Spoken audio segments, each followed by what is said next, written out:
All right, shalom everyone. Peace to those who love peace and no peace for the wicked, the Lord said. Today we are going to share with you some, it's just for fun actually.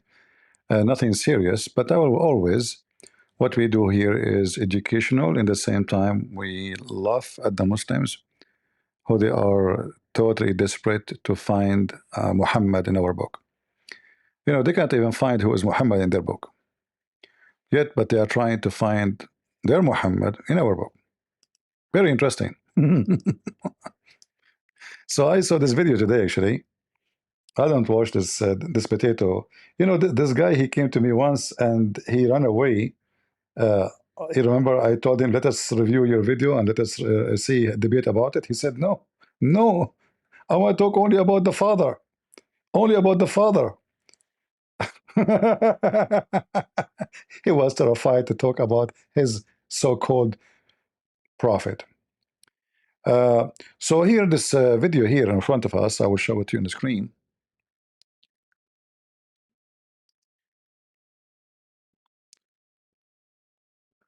By the way, I'm not debunking. I mean, those just a bunch of kids.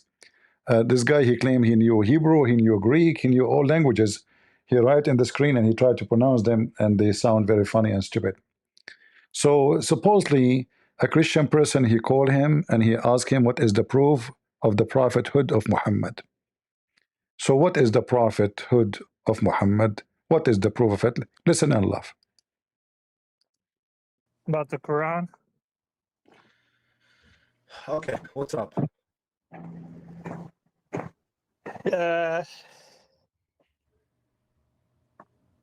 So why do you say the Quran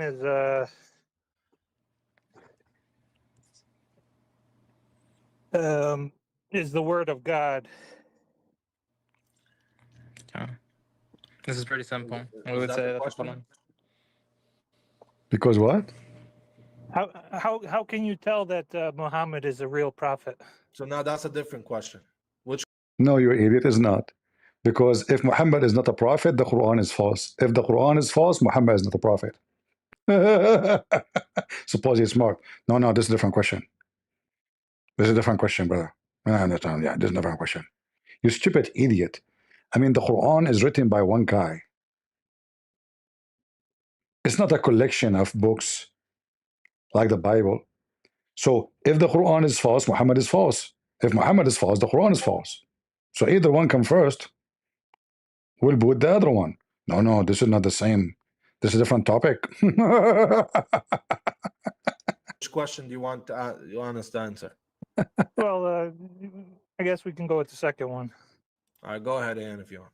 Yeah, we would say that the Prophet Muhammad ﷺ is a true prophet because the prophets of prior attested to his coming, his monumental fulfillment, his description, his characteristics and properties and qualities, and what he would do and what he would teach. Right? And we would find this in passages like All of those, where we can find them?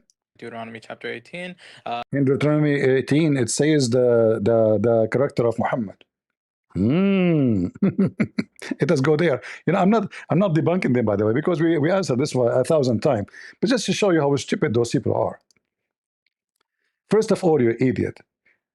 Why you go to the last verse when you have to read the verses before?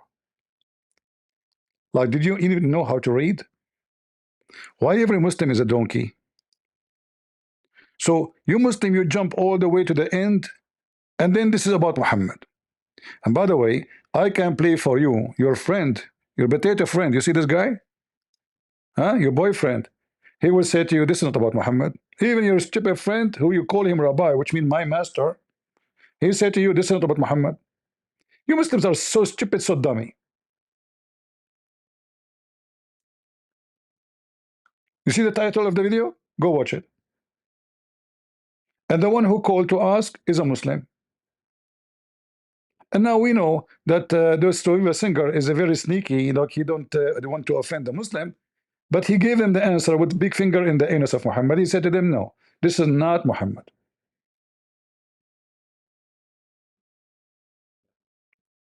So which one you want?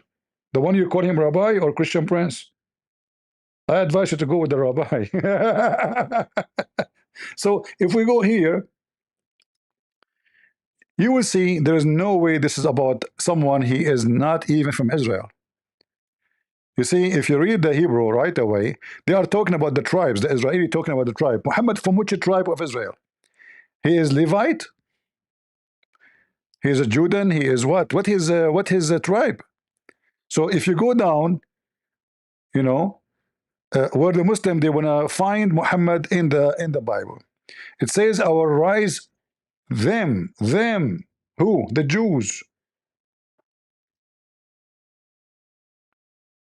The Jews they pray to God, asking him to raise someone for them. You know what? Let me give you a finger in the anus of Muhammad from your Quran. How you can deal with this one? I don't know how you would deal with it. We go to the Quran.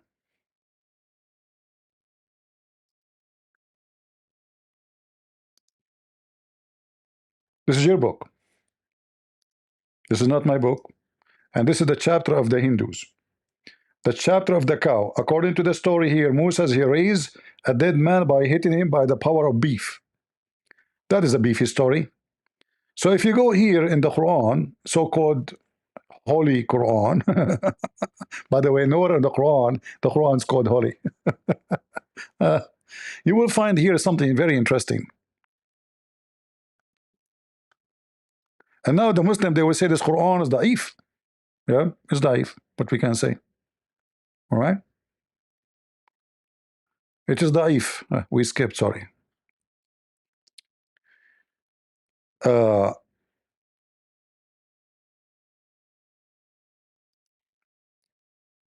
In chapter 2, verse number 247, the Jews, they ask, you see how the Muhammad in the Quran, he messed things up? But just to show you, when the God say to the Jews, I will raise for you, he is speaking about one of them. Not the stupid Muhammad. Read carefully.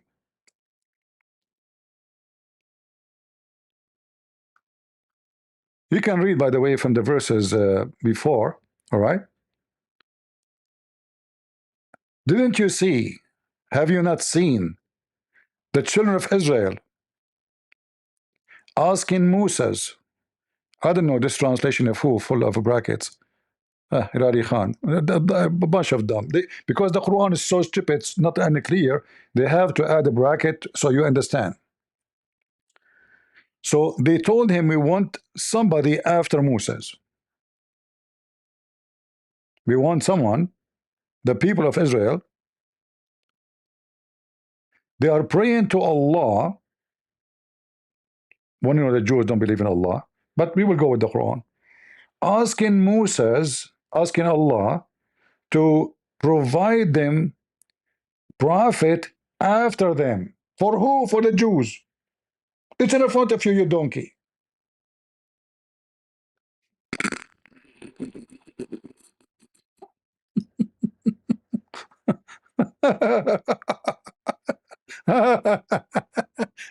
Guys, does it say that?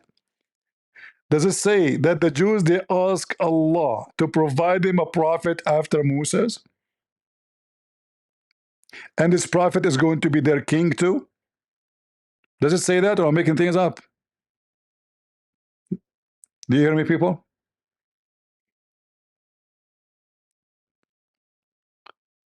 People in YouTube, you are asleep. How is people at Rumble doing? Sleep too? So do you see, guys, how easy to refute them? Well, we destroy all their argument. This is a story in the front of you. This is what Deuteronomy 18:18. The donkey Muhammad, he gave a finger to every one of those Abdus. What you will do about it now? Are you willing to say you are a donkey and you're a prophet? Are you willing to say that Muhammad is a liar? Are you willing to say that the Quran is a lie? Or you are going to be on the wall like your prophet to fix what you just have done? Which one?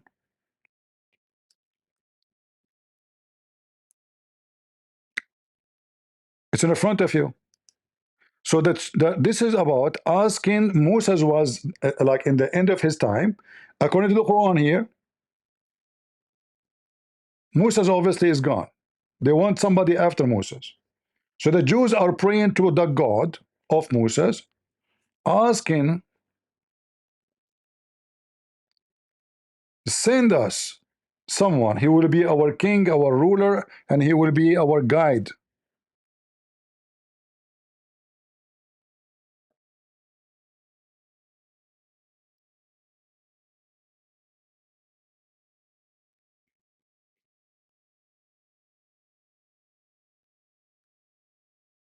And then this person, he will be sent to the Jews, and he will be right, supposedly, according to the Quran, not me, according to the Quran, will be right after Moses.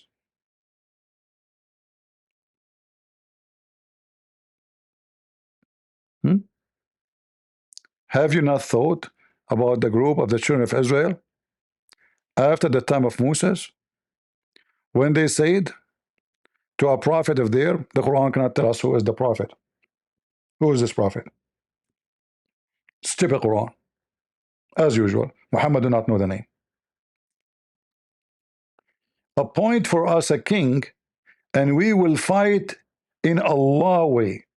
Is Muhammad the king and the prophet? According to Muslim, yes. He is the leader for politics, for war, for Islam, for prophethood, for everything. Let's go back to the Bible, where the stupid Muslims, they ask us to read. If you go to the chapter before it,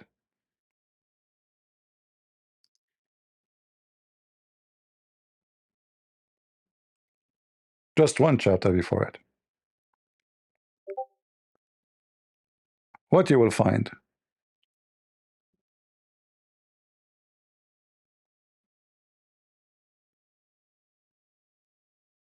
That this person, he shall not multiply his wives.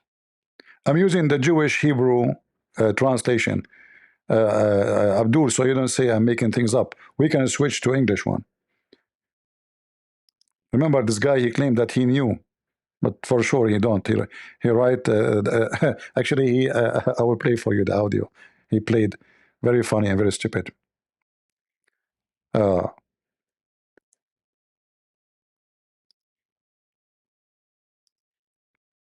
So God command that whoever this person is, he shall not multiply his horses. He shall not multiply, which means he would not seek wealth. Muhammad, he take the fifth of the booty, the best of the booty. He make it a must. And not only that, this person, and this is very clear, he shall not multiply his wives.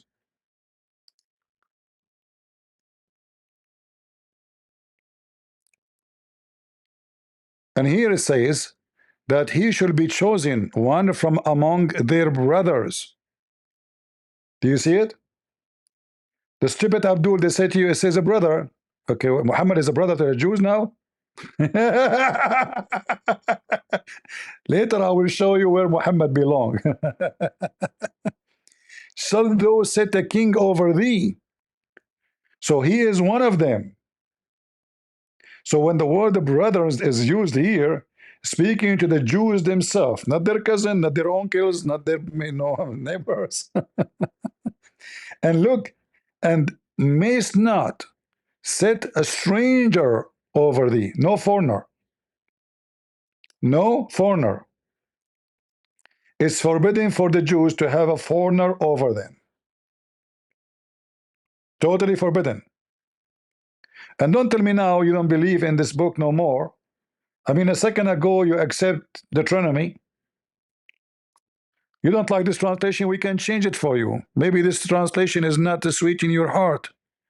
Which one you want? And now he will say to us, we have many versions. Yeah, we have Yusuf Ali and Hilali Khan. Which one you want? Huh? Maybe this one?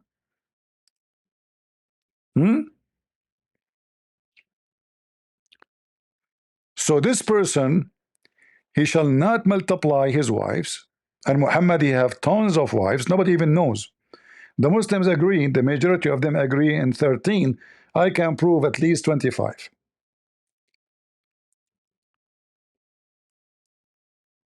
And he will not seek any gain. Muhammad, he took the fifth of the booty and the best of the booty. And he made it that in the Quran clear, the fifth of the booty. And if you do that, he is not a good person. If you do that, if you multiply his wives,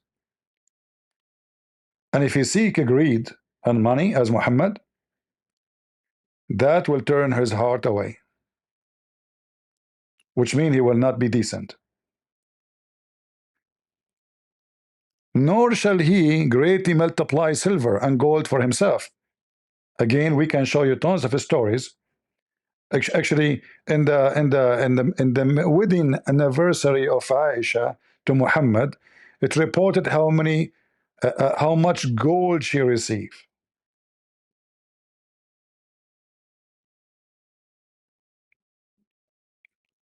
In fact, Aisha, she forbid all gift from going to any house except the house of Aisha. And also it shall be, when he sit on the throne of his kingdom, that he shall write for himself a copy of the law in the book. Muhammad cannot even read and write.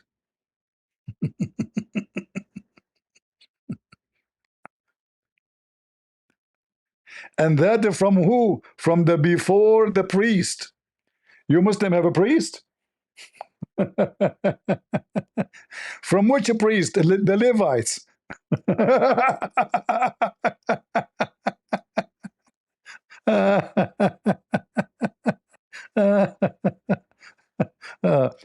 And then the disaster continue.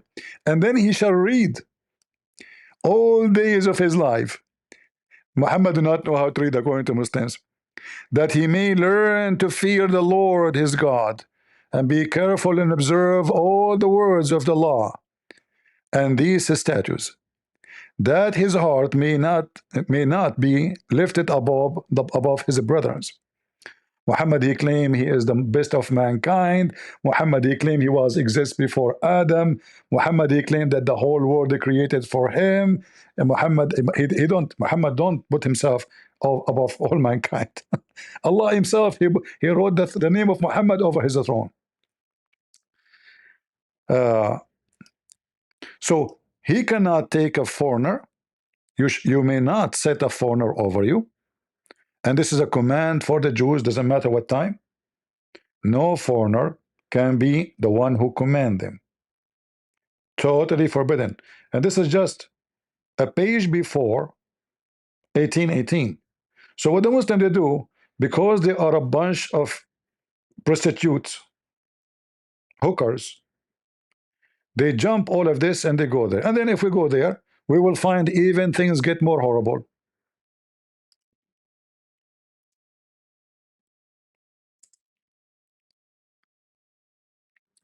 They will not read the holy chapter.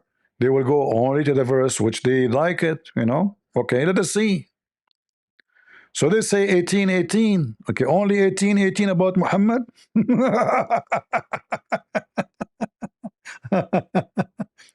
See, we just showed you in the chapter 17 what the brothers mean. It is from the Jews. However, I have another finger to put it in the anus of Muhammad. Excuse my language. This is the only language those people they understood. So in the Quran, not only in chapter 2, verse number 246, explain to us who is the brothers. Who are those brothers? One of them. He's one of the Jews. All right. He have to be always from the Jews. It doesn't matter what the name of the person. Always have to be from the Jews. But we go to the Quran and we will find something more horrible.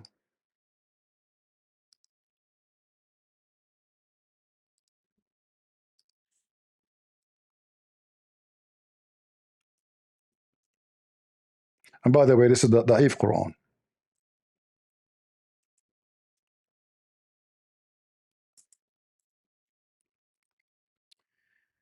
The Quran says we never sent a messenger, never, ever, period,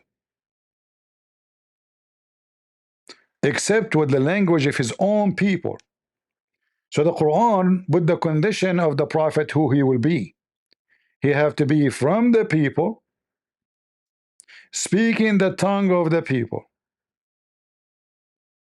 And that confirm the same as it says in Genesis 17, that you shall not have a foreigner above you, no foreigner. And this person, he should write the law, so he should be following the Torah of Moses, and he write it himself. I'll read it all day. He shall not multiply his wives. He shall not, he shall not, he shall not. Muhammad broke all of those. But here we see that the one who Allah will send to any nation, he have to be from the nation, and he speak the language of the nation, which destroy all the idea of Islam, that Muhammad is a messenger for all mankind. Because in order for this verse to be true, Muhammad have to be messenger only for the Arab. He can't be a messenger for Indonesian, Malaysian, Indian, even people in Iraq, because at that time the people in Iraq, they are not Arab. There's no Arab there. Or even Syria, or even Jordan.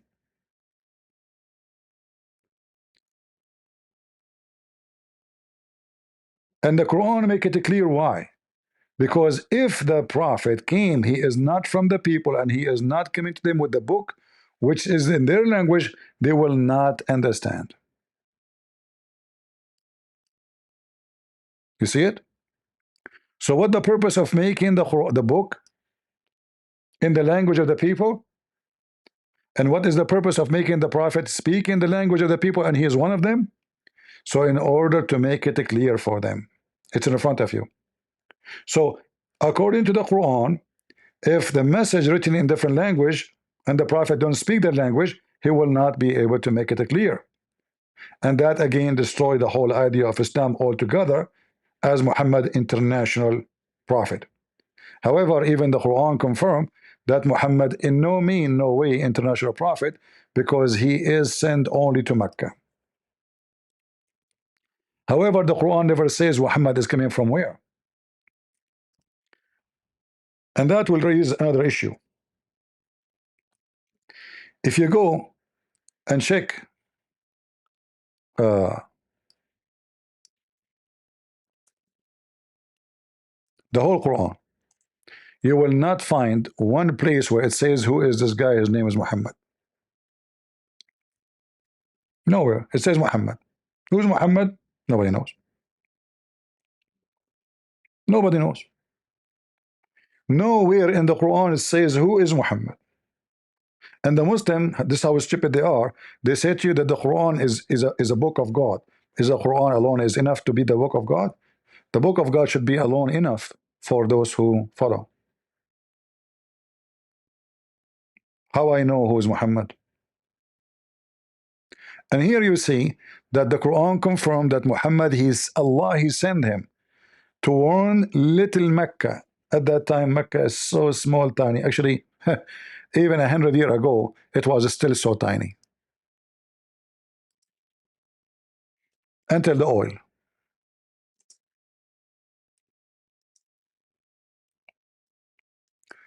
Not long time ago, the Muslim, they used to tie their camel to the Kaaba. Less than 100 years ago.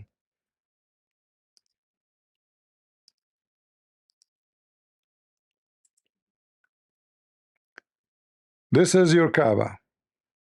Do you see it? Look at this. Look at this. This is not even 100 years ago. This is the Kaaba before the oil. So you can imagine how horrible this little town Mecca, how horrible it was in the time of Muhammad, and this is 100 years ago. Everything is dirt. Those columns is where you used to put the idols. You see those columns is where they put the idols, and even some of them they become like somebody's grave. And they used to put even the camel, they tied there. Even Muhammad, he used to go around the Kaaba riding his camel. Can you believe it? He claimed that this is a holy land. And camels, what they do when they go around the place, they shit. They are animals. Muhammad, he ride around the Kaaba, and the Kaaba used to be without roof. The roof is something new. After people start throwing garbage from other places on the Kaaba, so people will see that the God of the Kaaba cannot protect the Kaaba. There's a competition. There's a 26 Kaaba in the Arabian Peninsula. So this is Mecca 100 years ago. And 100 years after, there's marble, there's lighting, there's air conditions, all of this, the oil. And now Mecca became the casino of the Muslims, where drug dealers is flourishing. More than 85% of the Muslims from Pakistan and Bangladesh, they come to Mecca to sell and to smuggle drugs. And if you go check every year how many they are caught in the airport smuggling drugs, you will not believe it. However, this is not our topic for now. Let's go to the Abdul. So the Quran says clearly, not a single one, not a single prophet ever was sent to any nation. He is not from the nation. So Muhammad is sent to the Arab because he's an Arab, supposedly. According to the Quran, so-called Isa sent to the Jews because he's a Jew. So-called Musa, he's sent to the Jew because he's a Jew. That's what it says. It's in front of you.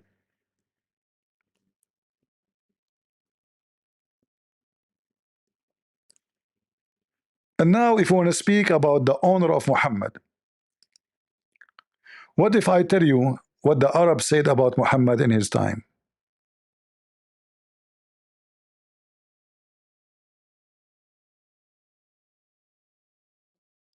That he was like a palm tree grow up in a garbage dumpster.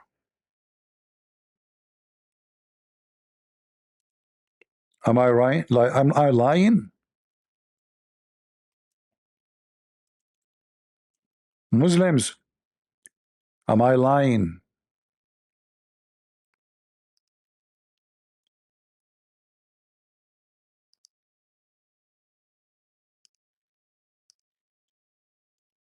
Read with me. This is a book. It's called The Proof of the Prophethood. Guys, the funny is that the name of the book, The Evidence of the Prophethood of Muhammad. What is the name of the book?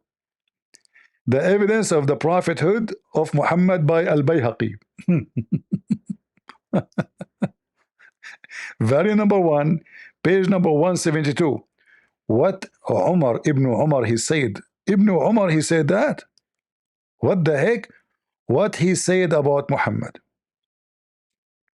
Abu Sufyan, what he said about Muhammad. Look what the Arab they say about who is Muhammad and he is from which family.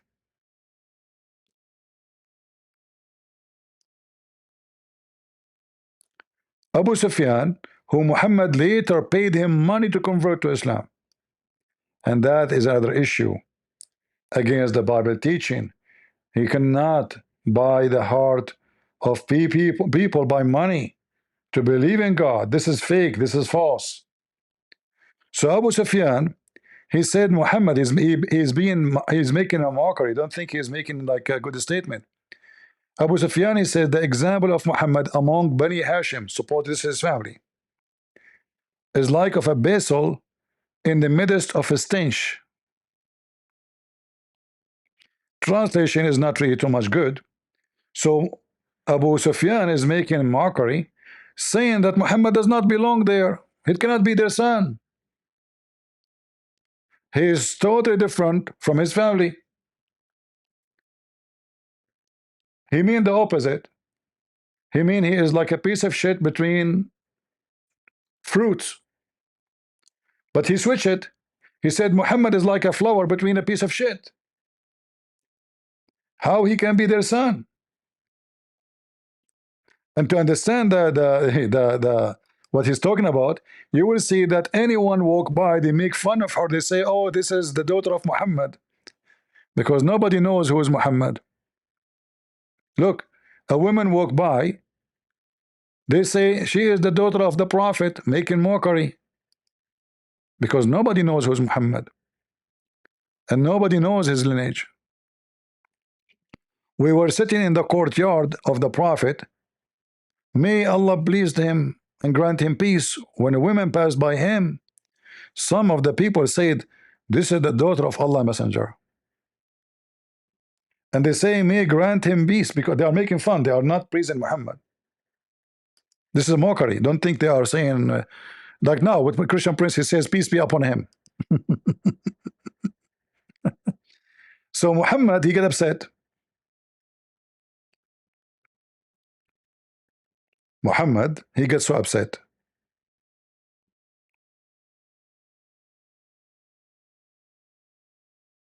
If you don't believe me, here we go.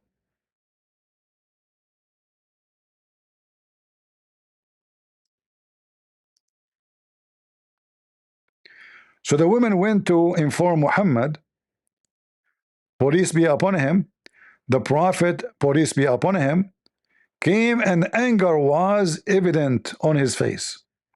So now you see that the whole story, they are making mockery of Muhammad, that nobody know he is the son of who. Nobody know.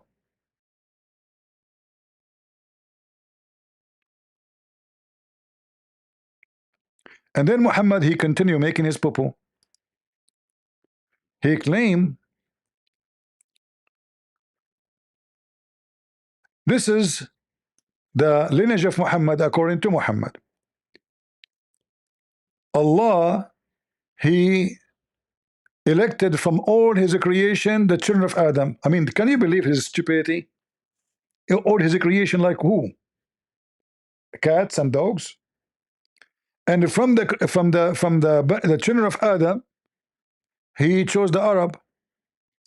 What? Where in the Quran it says the Arab are chosen?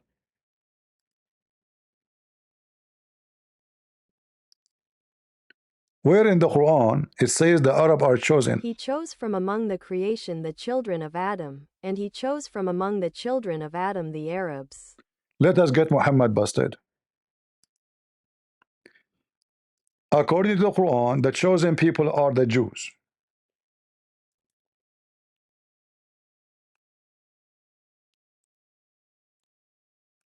Period.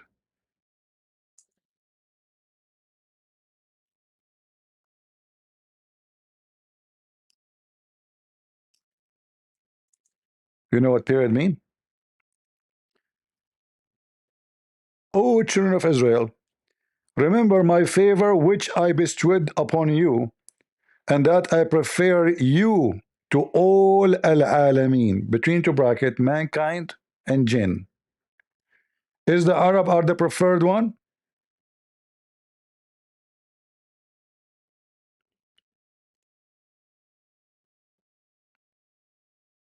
Who is a Muslim want to say to me the Quran is wrong, da'if, and Muhammad is saying the truth?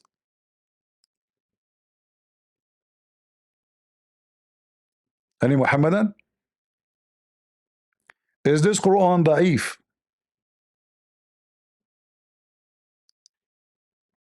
We just heard Muhammad saying that the Arab are chosen one.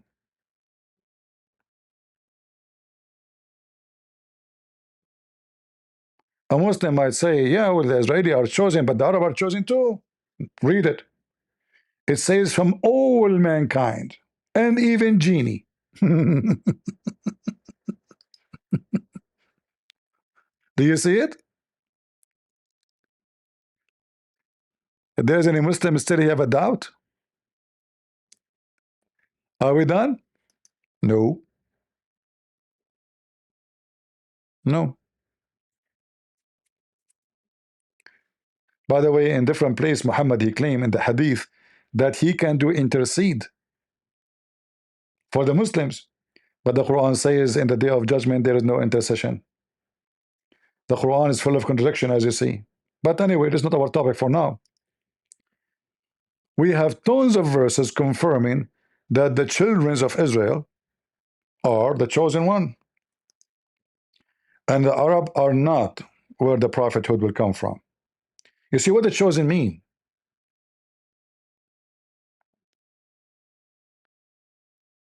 What the word chosen mean here?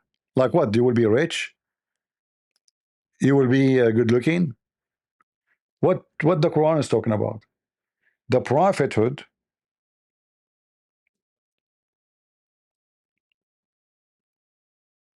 for them. This was being chosen. The priest, not from the Arab. So which one the Muslim they have to take?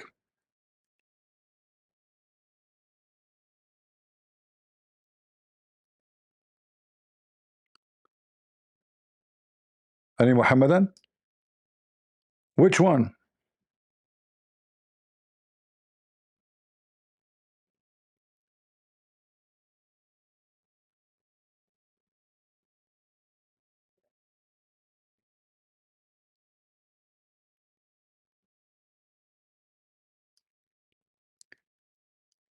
If we go and check more, we can find even more evidence.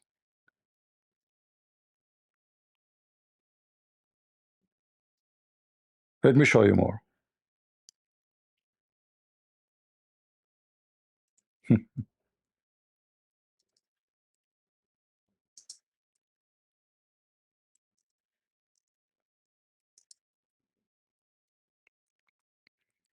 The bankrupt Abdul.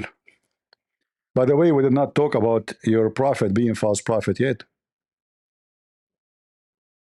Because you remember the whole idea that he is a prophet, right? The same chapter 18:18, it says that he, and the verse after it, this prophet he have to prophesy, and the prophecy they have to come to be true. Right? Yeah.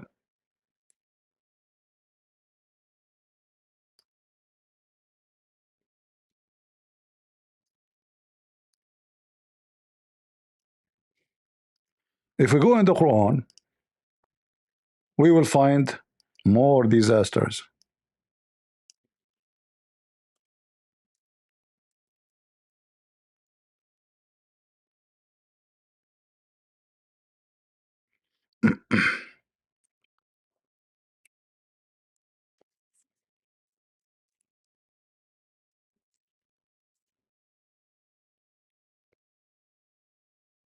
Do we have any Muslim? All the verses in front of us is full of contradiction. And one of the most funny ones, that Allah he favored the Jews, but the Jews they killed the prophets.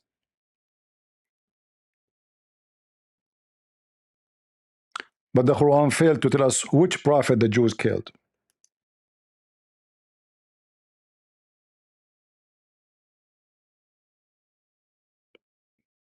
Not a single one. Isn't it which one is more important story? The story of the ant speaking to Solomon, or to tell us who is the prophet was killed by the Jews? Huh?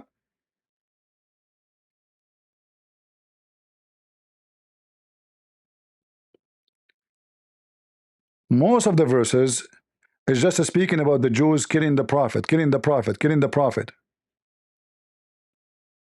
However,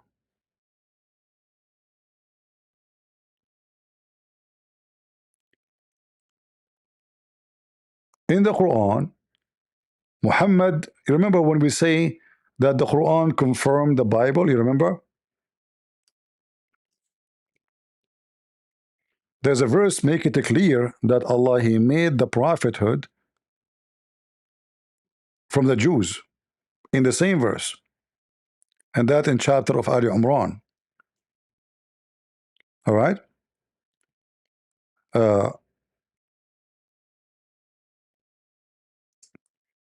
If you remember, we showed you how the Muslims give false translation when we read this verse. معكم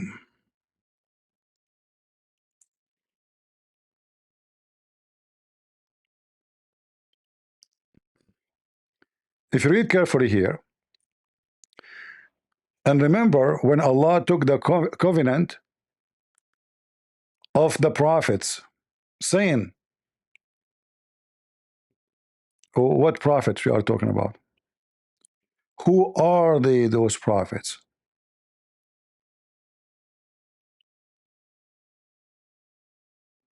The Jews.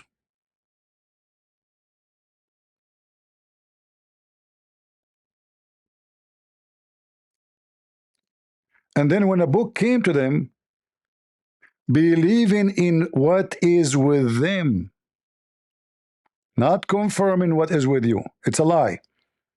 Nowhere the word confirming is there.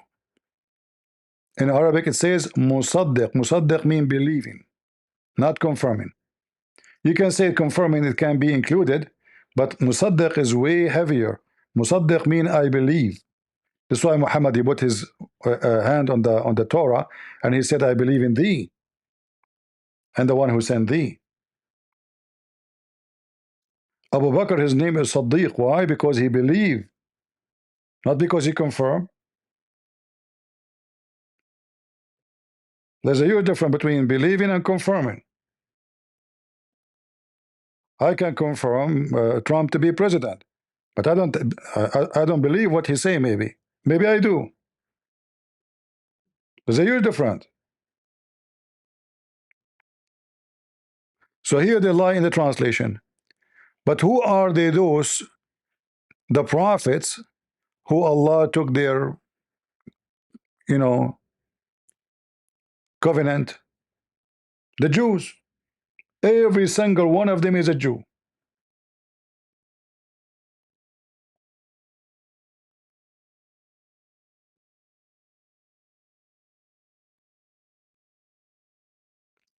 What else?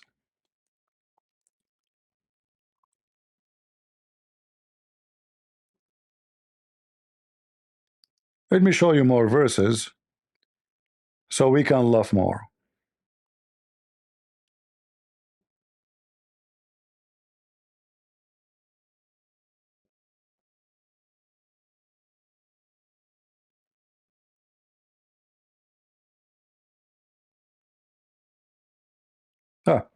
Let's go to this verse.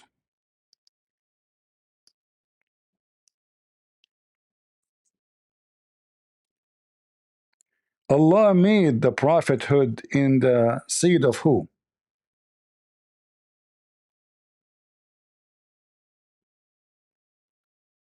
Which seed?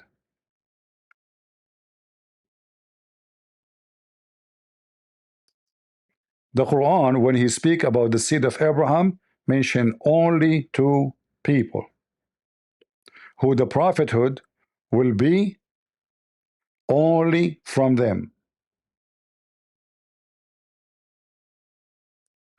Isaac and Jacob.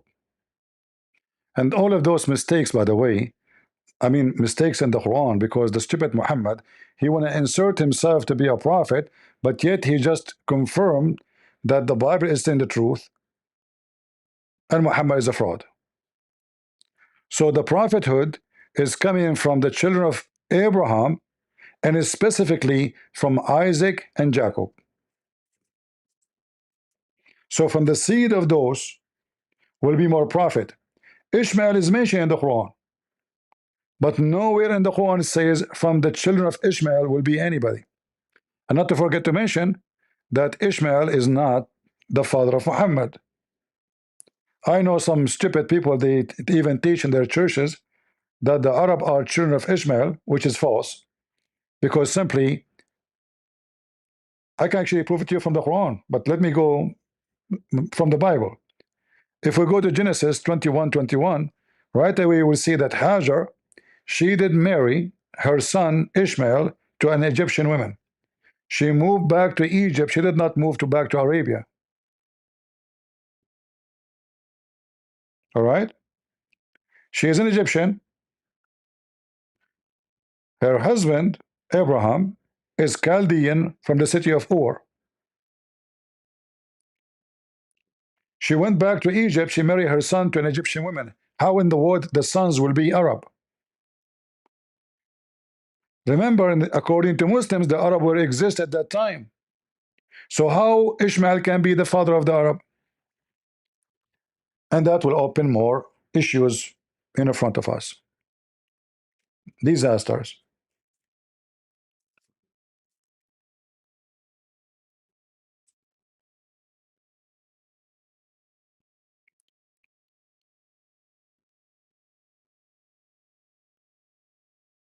If we continue reading in the Quran, we will find other verses making things more horrible to the stupid Muhammad and the claim of Muhammad to be a prophet. But I have a very easy answer. I want Christian to remember it before I forget. What is the father of Abraham according to the Quran? How Muhammad is sent by Allah, but he don't remember the name of the father of Abraham?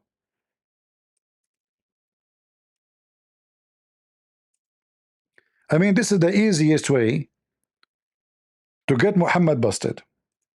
Let us say you are a person who knows nothing about, well, stupid.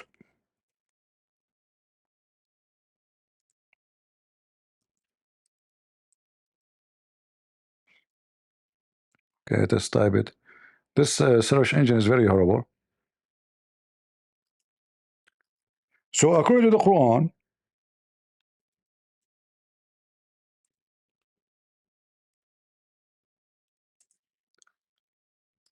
Abraham, he said to his father Azar.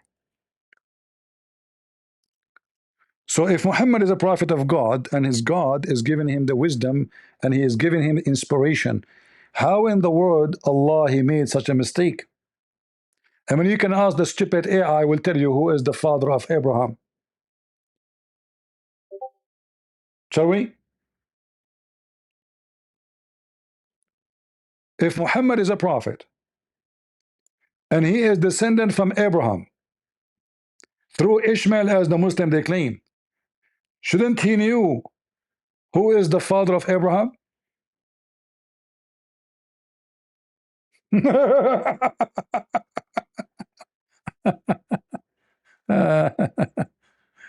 Okay.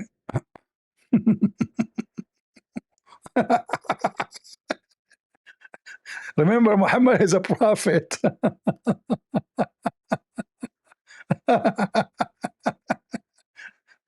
I want you to remember this one. This is very easy. You do not need to be a scholar, knowledgeable, you know. If a Muslim, he come to you with this, he said, okay, what is that? As long you believe that this is a prophecy about Muhammad. This is what they say, right? They say that,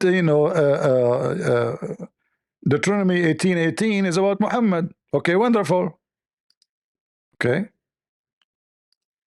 So, according to this book you are quoting to me from, what is the name of the father of Abraham? If you tell me that his father is Azar,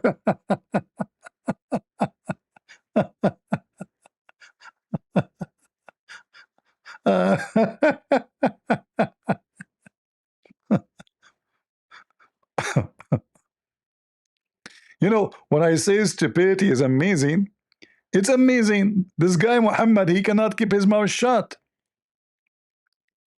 Who as a Muslim can explain to me how in the word Muhammad he come? I mean, remember, the one is talking here is Allah. So the Muslim cannot say, oh, maybe it's a mistake, you know, somebody, okay, and he's a human being.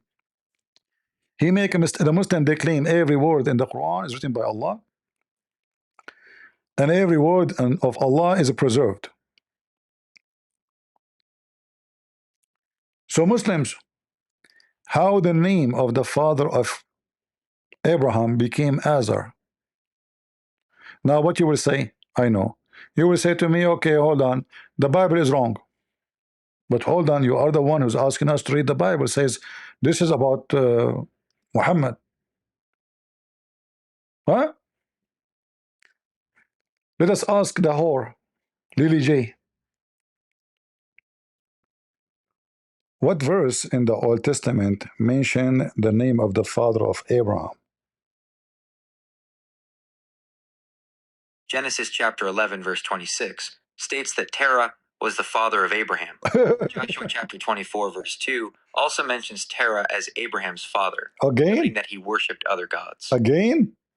So Terah is the father of Abraham. The stupid Muhammad, he have a new father for Abraham. The same as he have a new father for Mary. According to the Quran, Mary is the sister of Aaron, the sister of Moses, and the daughter of Amran, which is the father of Aaron and Moses. And this is again stolen from the Old Testament. Let us ask your master, the rabbi, where it mentioned. Listen, Abdul. Where Miriam, the sister of Aaron, mentioned in the Old Testament. Miriam, the sister of Aaron and Moses, is mentioned in several books of the Old Testament. She first appears in the book of Exodus, and her life is detailed further in the book of Numbers. She's also mentioned in Deuteronomy and Micah. Key mentions of Miriam: Exodus chapter 2, verses 4 to 8. While she isn't named here, she is widely believed to be the sister who watches over the infant Moses in a basket on the Nile River, and then arranges for their mother to nurse him after he is found by Pharaoh's daughter. Exodus chapter 15, verse 20. This is the first place she is explicitly named as Miriam the prophetess, the sister of Aaron. Stop. After the Israelites... Stop. Now we know where the stupid Muhammad he got this from. So in Exodus 15:20, it says literally the same exactly as the Quran says. Exactly. O sister of Aaron. Can you believe it? So now you know where the sister of Aaron is coming from. He copied from the book of Exodus. Muhammad, he moved and he lived with the Jews in the city of Yathrib, which later he killed the Jews and he occupied and he changed the name and he called it Medina, which is a stupid name because Medina means city. It's not a name. Because he's a Bedouin coming from little village. So in Exodus 15:20, let me open it.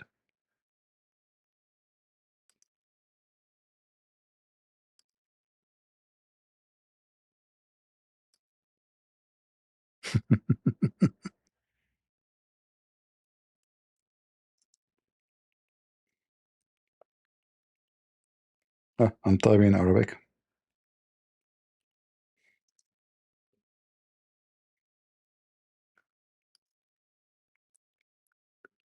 So Muhammad until now, he failed to be a prophet, to know a very simple knowledge. Any rabbi he will know. A little student in any Jewish school will know. So this is Exodus. And this is where Muhammad he copied the verse of the Quran where it says Maryam, the sister of Aaron, and he pronounced the word exactly as it is in Exodus 20. Exodus 15:20. The sister of Aaron. Do you see it?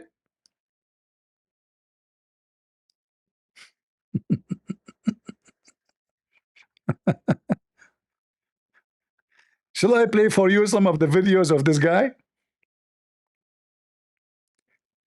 As long you are reading 18:18, you sons of Muta,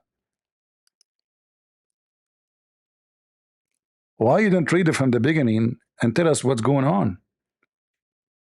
What about God appearing to Abraham? He Muslim, did God appear to Abraham as a man?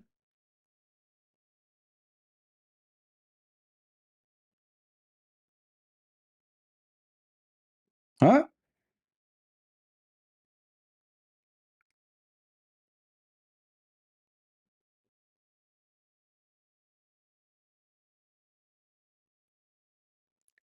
In your Quran, as long you believe in this book, and you are saying Muhammad is mentioned here, that then you have to mention that in this book, the story about Abraham is totally different from the story in the Quran. The Lord appeared to Abraham, not just spoke to Abraham.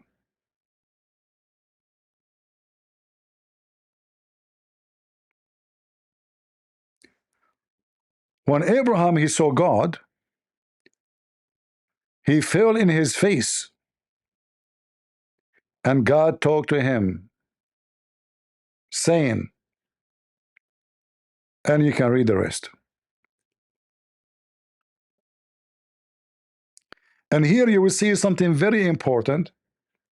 No Muslim can tell us why the name, you know, in the old Quran, by the way, some places the word it was saying, like you see Abraham, some places says Ibrahim.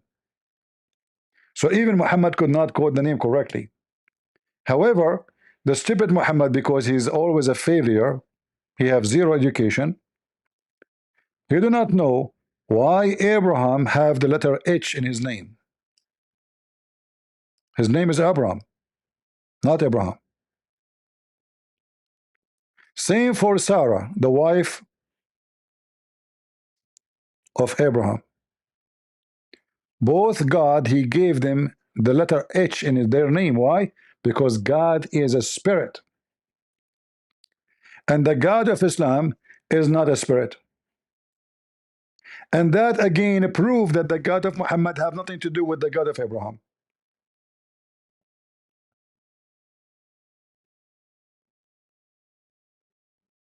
Again, until now,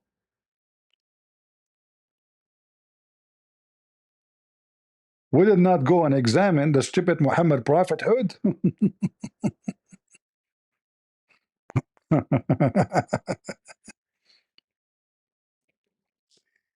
The letter H represent the God Yahweh or Yahweh, which is the spirit. Can we find anywhere in the Quran the God Yahweh? Nowhere.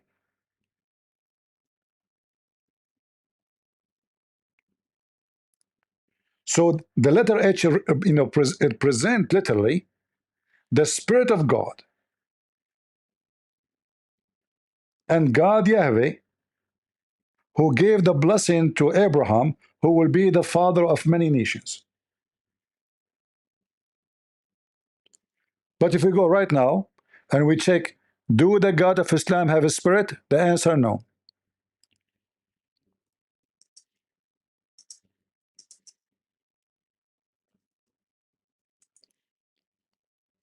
So if we look carefully, we will see the Muslims are trying to look for the paint to paint an old, you know, donkey, and they try to make him a horse.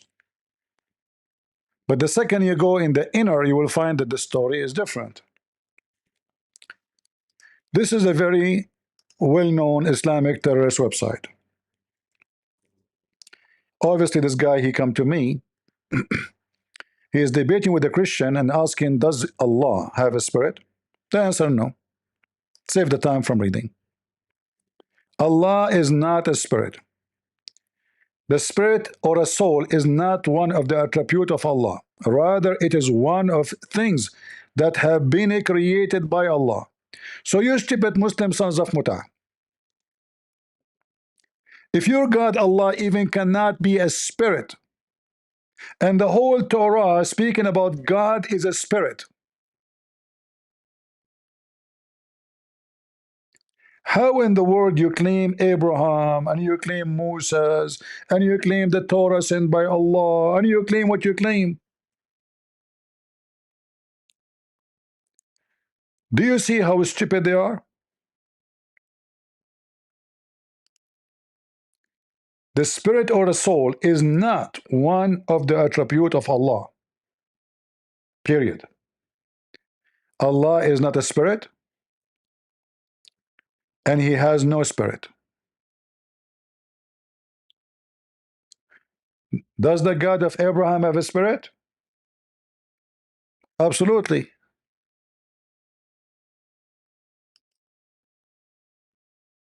All the Bible, from the first page actually. The first page in the Old Testament.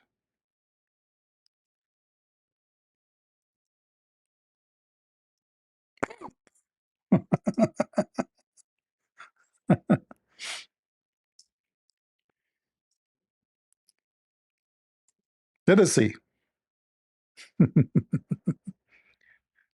I will not show you from the New Testament. I will show you from the Old Testament. And then you stupid donkeys, when you mention that you Muslims, you have the same God of Abraham. Well, the God of Abraham obviously is not the same God as yours.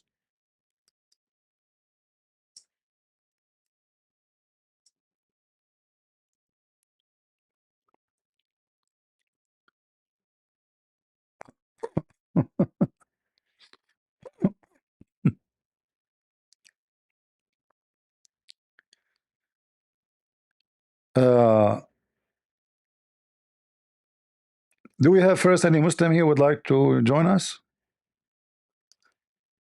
You know what? Before we continue, I mean, I don't know. I can prove to you that Muhammad cannot be in the Old Testament, neither in the New Testament, except as a false prophet. However, we can continue going in this way forever. But there is a very easy way, and this is the easiest to prove Muhammad to be a false prophet. The Bible itself here is giving us what this prophet will do.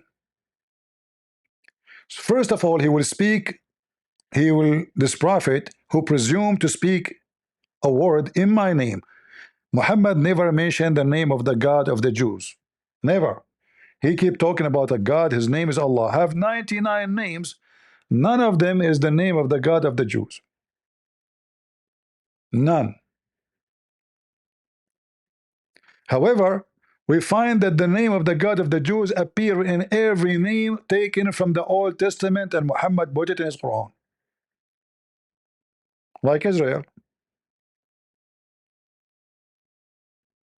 Michael, Gabriel, even Abraham, the letter H. If you don't believe me, you can go search right now. Let me ask the stupid AI. Hold on. You know, this will save me from like just opening verses. Why God he added the letter H to the name of Abraham and the wife of Abraham? God added the Hebrew letter He, which sounds like an H, to their names as a symbol of the covenant. The He can signify God's divine breath or spirit, marking their new identities as the father of a multitude and princess. Did you hear the spirit? I mean, even the stupid AI gave an answer. So when God he add the name to Abraham, he add the letter H, the same as to Sarah. Sarai became Sarah.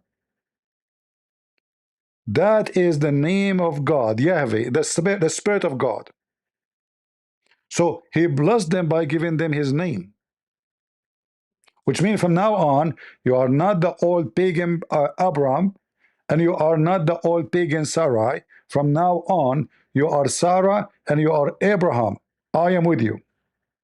How? The Spirit of God. But we just showed you that the God of Islam is not a spirit. But read carefully here. So this prophet will not speak in other name of other God except my name. All right? And Muhammad never mentioned the name of the God of the Jews. And this God will put the word in his mouth. Muhammad never received any words to his mouth. According to Muslims, he received delivery from a pizza guy. His name is Jibreel. Am I lying? Did Allah put direct words in the mouth of Muhammad? No.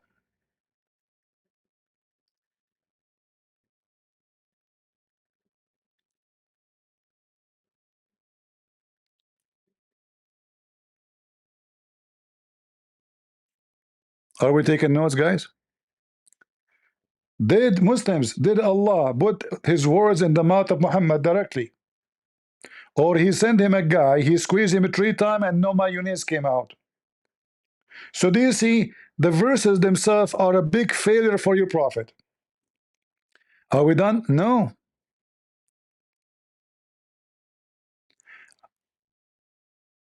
I will require it from him, of him. What he will require from him? The words he will put in his mouth. But the prophet who presume to speak a word of in my name, which I have not commanded him to speak, or he speak in the name of other gods. This is Muhammad. Muhammad, he had both. He never mentioned the name of the God of the Jews, the God of Abraham. He mentioned Allah. And we cannot find Allah. You can ask this your friend or your boyfriend, Toiva Singer. Do you find Allah anywhere? You know, just look in the drawer. Not even in the book of the devil, the Talmud. That prophet shall die. Hold on. Who is going to punish this prophet? Either the people or God. But here it looked like it is God. Wait. And this is exactly what happened to Muhammad. If you remember the story,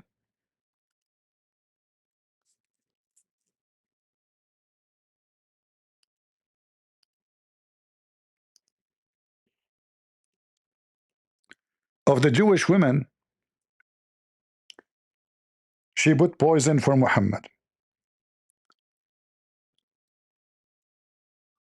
Muhammad, he asked her,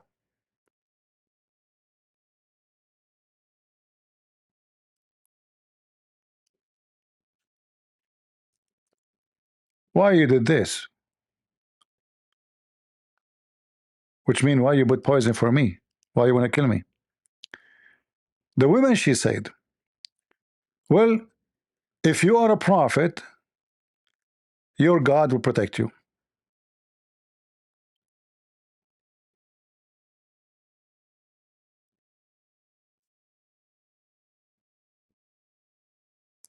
If you are not a prophet, you will die.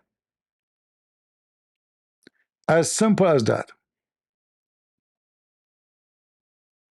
And what Muhammad, he said to her, Allah will not allow you to do so. ما كان الله ليسلطك علي أو على ذلك. Allah will not allow such a thing to happen. Allah will not give you the authority. Muhammad failed the test. This should be in Sahih Muslim. Here we go. This is very authentic.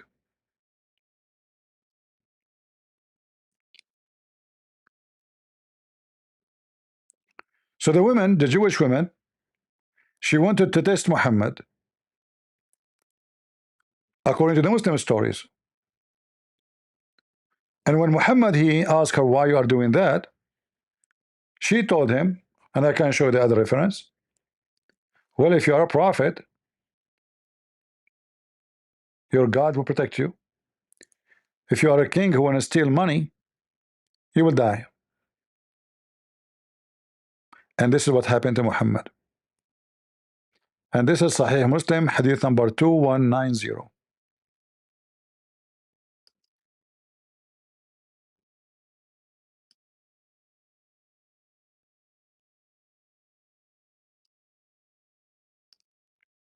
Let me show you some reference.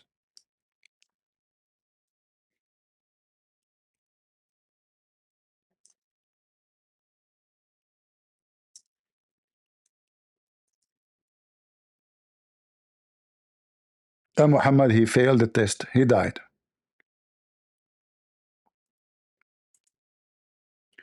And I believe that God, he used that woman. God, he caused this man to die, as we see in Deuteronomy.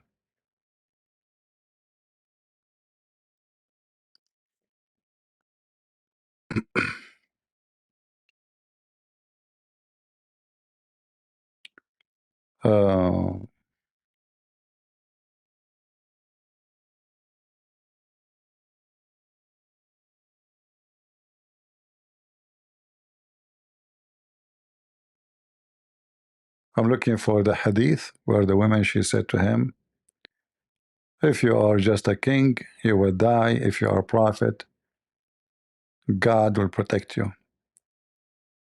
And he died like a dog.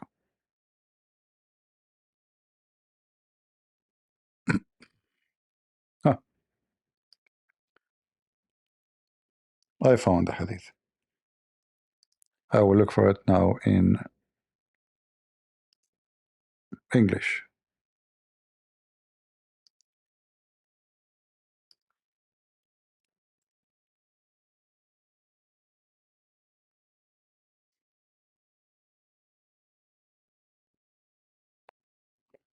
Where is the hadith? Huh.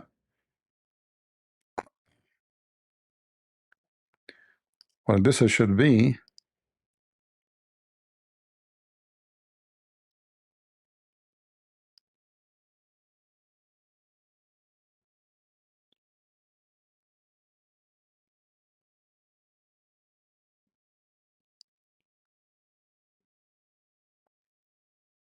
okay. Let me see if I can find it in English. Otherwise, I have to show it to you in Arabic.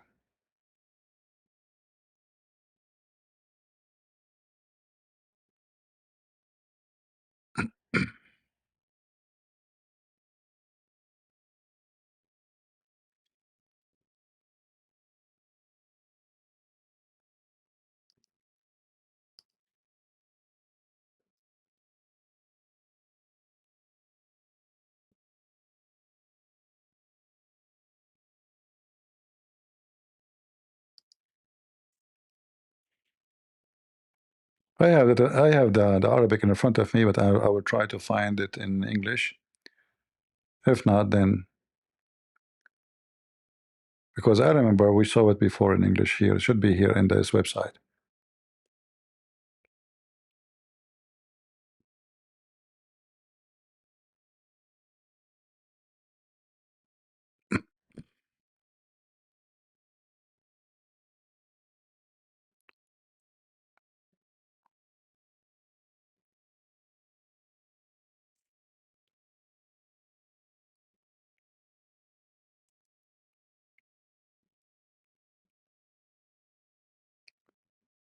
Let us see.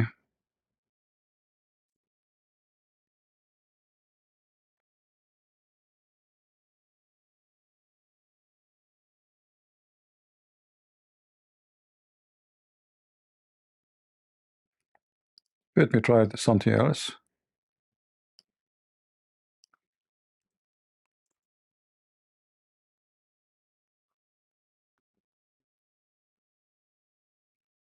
Strange. You know, sometime here, this website, you have, I don't remember the hadith as a number exactly, but anyway, we have a solution for this. No problem.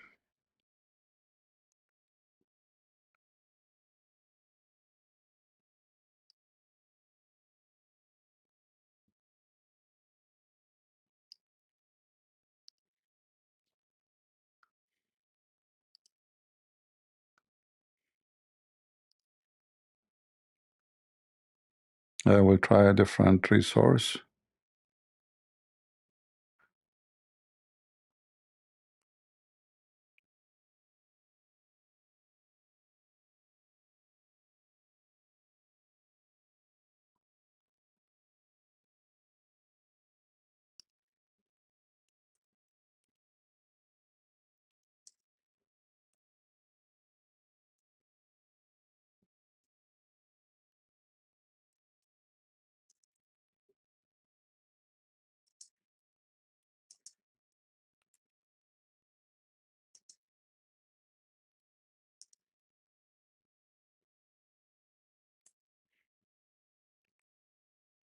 All right.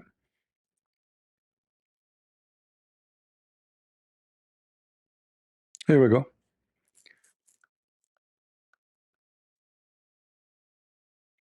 I will try this version here. Maybe we can find this one. I hate to mention something without showing reference, but I prefer to show it in English. Huh? See, this is why I cannot find it actually. It's here. Actually, here we go. Here we go. Huh? Now it start appearing for us. All right, let's see this one here. And this is Sahih. So she said to him, he asked her, why you have done this? What is your motive? Read carefully.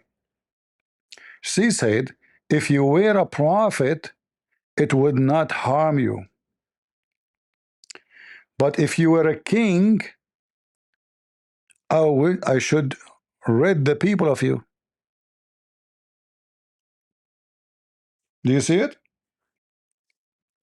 And Muhammad, he said to her, Allah will not allow you to do that.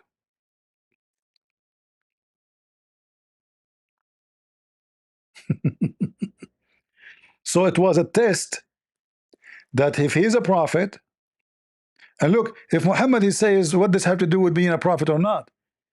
The Muslim, they can get away with it. But Muhammad made it clear. He says, Allah will not let you accomplish it. Read it. Allah, I had determined to kill you.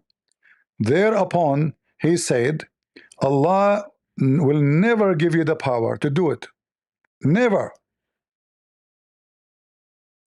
And then later we found that Muhammad died by poison. And since then, actually, the Muslims, they open a hole in his neck, they suck the blood, trying to save him. But since then, Muhammad is dying miserably. Anything he eat, he throw up, he cannot walk, he cannot stand. He died in a very miserable way. And not only that, are we done? No. The disaster is getting bigger. This is a Sahih hadith. This is al-Bukhari. The same as the other one. They are Sahih. Can the Muslim deny it? The Prophet, in his element which he died, he used to say, "O Aisha, I still feel the pain caused by the food I ate at Khaybar. And at this time, I feel as if my aorta had been cut off from that poison." From that poison. What is the name of the title? The Sickness of the Prophet and his Death.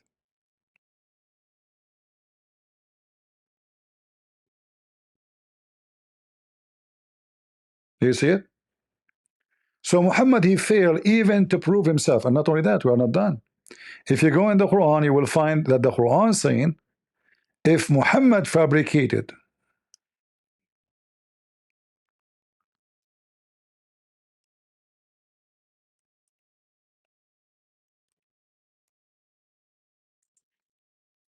Quran, Allah will cut his artery.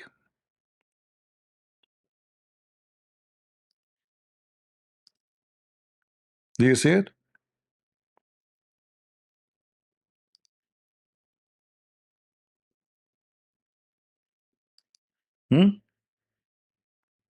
Muslim, do you see it?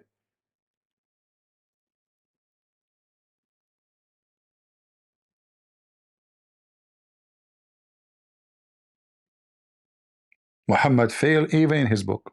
His book is against him.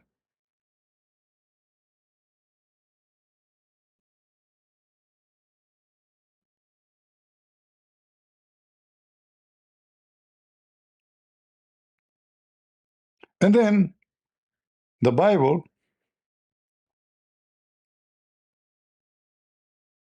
give us more proofs.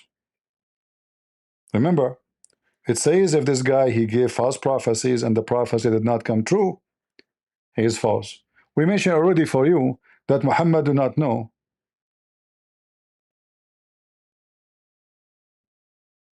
the name of the father of Abraham. So already he is a false prophet.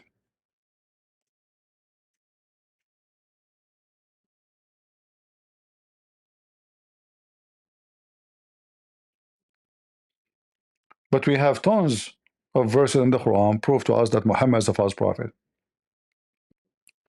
You know, the Muslim, they will say to you, Muhammad, he predict that the Muslim, they will occupy the city of Constantinople. False. Muhammad, he told the Muslims in the front of him, you will conquer it, and they failed. He took the army, he told them attack the Rome and get the blonde girls. He went all the way to Tabuk and they came back. Big fat lie. He could not do it. In fact, Muhammad, he never considered the Turkish will be Muslims ever. The Turkish,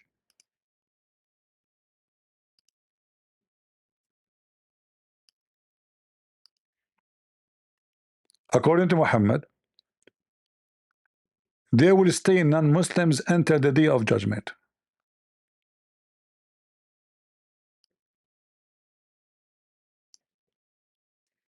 Let us show you.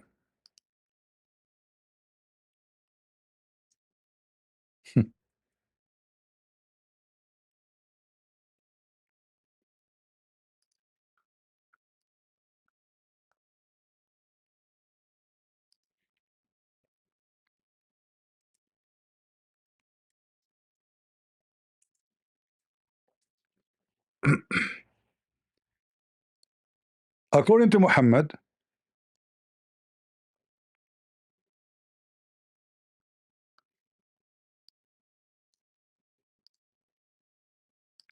that the Muslims, they will fight the Turkish in the day of judgment, and the Turkish are Gog and Magog. They are tribe of Gog and Magog.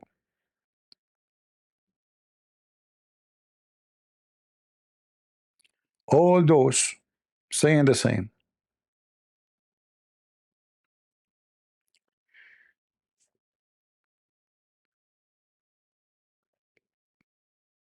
The Turkish,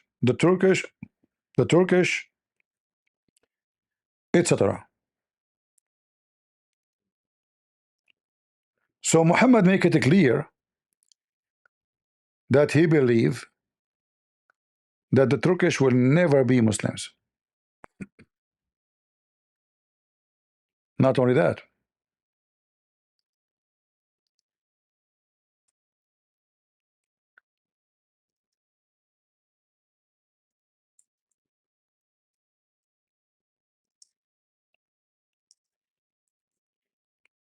because the Muslim, they will try to say, okay, well, he said don't fight them, doesn't mean he is saying they want to be Muslims. No, we will show you.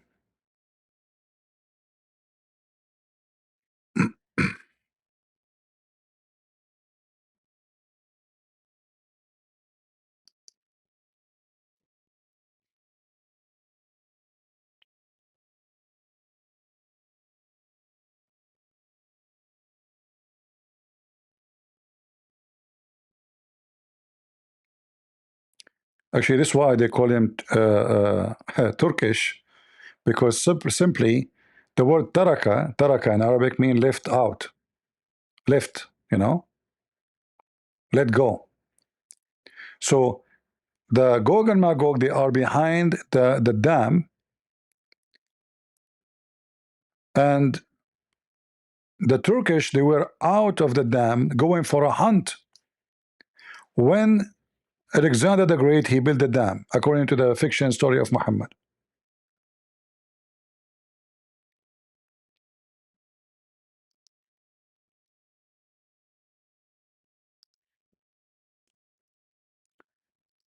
This is Ibn Kathir.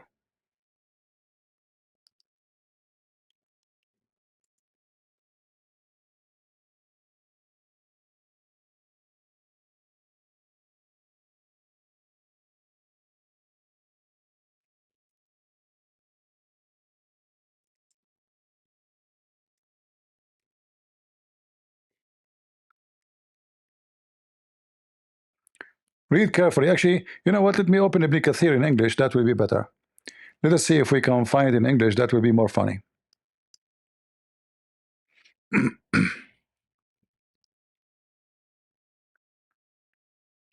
All right.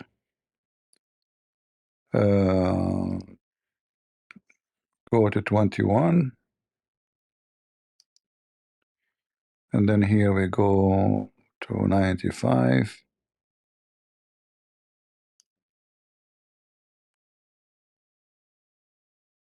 All right. Let's see if the Turkish will appear here. Here we go. Guys. So we have already mentioned that they are the progeny, Gog and Magog. Who are those people?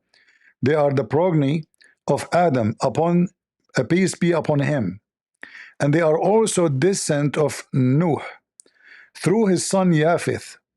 By the way, all those names you cannot find in the Quran. I mean, you can find Nuh, but Japheth, and who was the father of the Turks. And the Turks refer to the group of them who left behind the barrier which was built by Dhul Qarnayn. So according to Muhammad, the Turkish are Gog and Magog, and they are the enemy of Allah. And then the Turkish who they are outside and the Turkish who they are inside the dam, when the dam open, all of them, they will attack all the way to Mecca. So when the Gog and Magog let loose, which means the dam will be broken, they will make a hole in the dam, which is a fictional dam. May Allah damn you, Muhammad, if he exists. So later, those Turkish, they will come like insect by a huge number, and they will go all the way to Mecca. And then the angels of Allah will defend Mecca. The angels will carry them and will throw them from the sky. Boom. True story. All right. So now we know that Muhammad, when he said leave the Turkish, why he is afraid of the Turkish? Because he believed that they are Gog and Magog. They are from Gog and Magog. And again, this is Ibn Kathir. I'm not making things up. You see, you can go to Ibn Kathir, chapter 22, go to verse number 95 and search for the, right away you will see it actually in the top, the Turkish. Right away. And that will happen in the day of resurrection, as you see.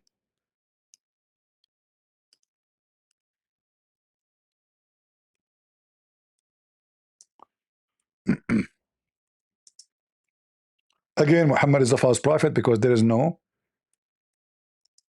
You see, the Bible mention Gog and Magog, the king and the land. There's no dam, and there's no nation, and there, it's like there's a king and there's a land.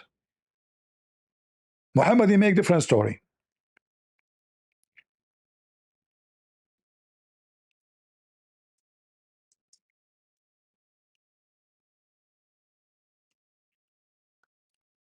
All right. And Muhammad even make it more clear.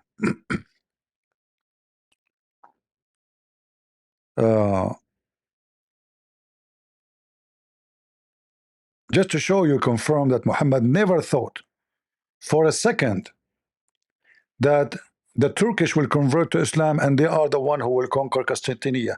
So the Muslims, they say, oh, the Prophet, he predict that he will conquer the Constantinople. No. He was speaking to the Arab in front of him, not to people who will come 1,000 years after. Look what Muhammad said. Listen carefully, people. From the sign of the day of judgment is fighting the Turkish. The hour will not be established until you fight with the Turks. People with small eyes, red faces, flat noses, and their faces will look like a shield. He's making fun of their look because they're Asian. Coated with leather. Hour will not be established till you fight with people whose shoes are made of hair. So did Muhammad predict that the Turkish will become Muslims? No. Did Muhammad predict the Turkish will do jihad for Allah? No. Muhammad, again, he failed. And don't tell me now this is Da'if Hadith. This is Al-Bukhari 2928.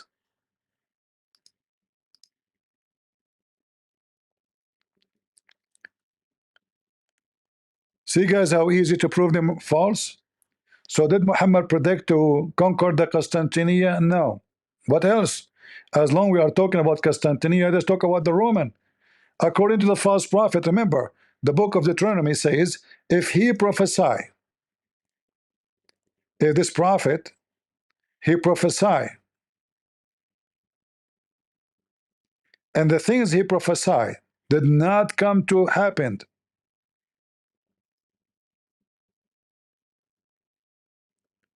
he's a false prophet. All right? when a prophet speak in the name of the Lord, if things does not happen or come to pass, that is the thing which the Lord has not spoken. This man is a false prophet. Don't be afraid of him. And in fact, he will die. He will be killed. Let me show you what he said about the Roman. By the way, we did not go to the Quran yet.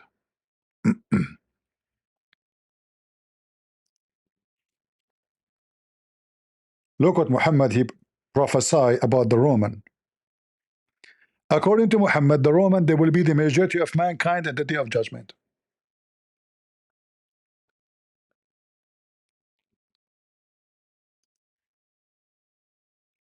And as you see, this is very authentic.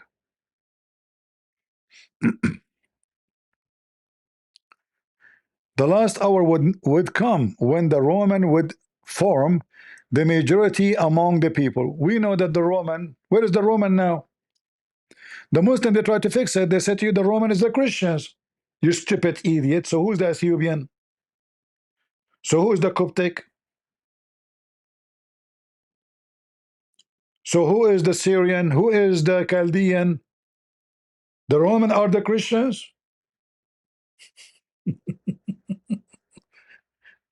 So Muhammad he claimed that the Roman, they will become the majority of mankind. What this guy is talking about? Is that a true prophecy? Where we can find the Roman? Where like Muslims, where is the Roman?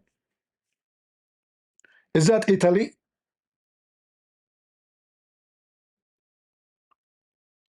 Where is the Roman?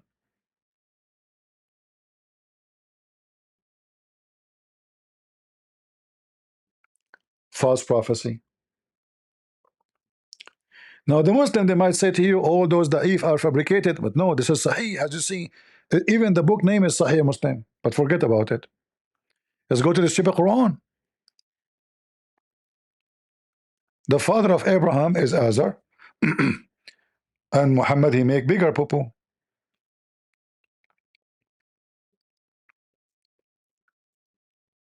Muhammad he prophesy about the flying carpet of Sulaiman. I will let that alone for now. Remember, because you can make a prophecy about the past too, like something nobody knows. If something nobody know it, it can be a prophecy, no problem. Somebody never heard of it. Discovery. Allah told him. Okay, makes sense. No problem. I'll take it. So Muhammad he mentioned to us the flying carpet of Sulaiman, and this flying carpet is 2,500 miles long, which is very short, because I mean my grandfather alone is a 3,000 mile tall. This flying carpet can't even be enough for him to be the sheet for the bed. Thousands of miles long flying carpet. But let that go all.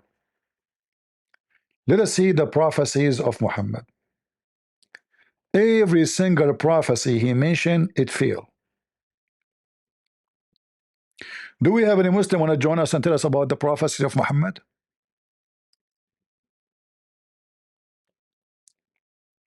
Okay, hold on. We mentioned Gog and Magog. Hold on. As long as you mention Gog and Magog, I'm not going to discuss that Muhammad he found where the sun set,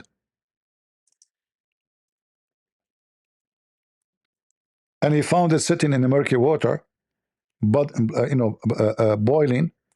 And the Muslim, they try to fix it. They say, oh, it's appeared to Zulqarnain when the verse is so clear. Look, Muslims, you mentioned that Muhammad mentioned in Deuteronomy 18. Here we go. This is the cave 18. So we are going to take Muhammad from Deuteronomy 18 and we will throw him in the cave story. The story of the cave about the 7 sleepers. Hold on. Before we go to the sunset.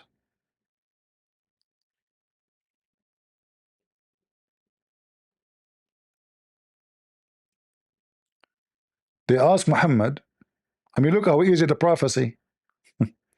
They asked Muhammad, okay, the 7 sleepers, how many there are? I mean, how easy it is. Guys, the 7 sleepers, how many sleepers there are? The 7 sleepers story is very famous in the Middle East long before Islam. written hundreds of years before Muhammad. And it's a fiction story.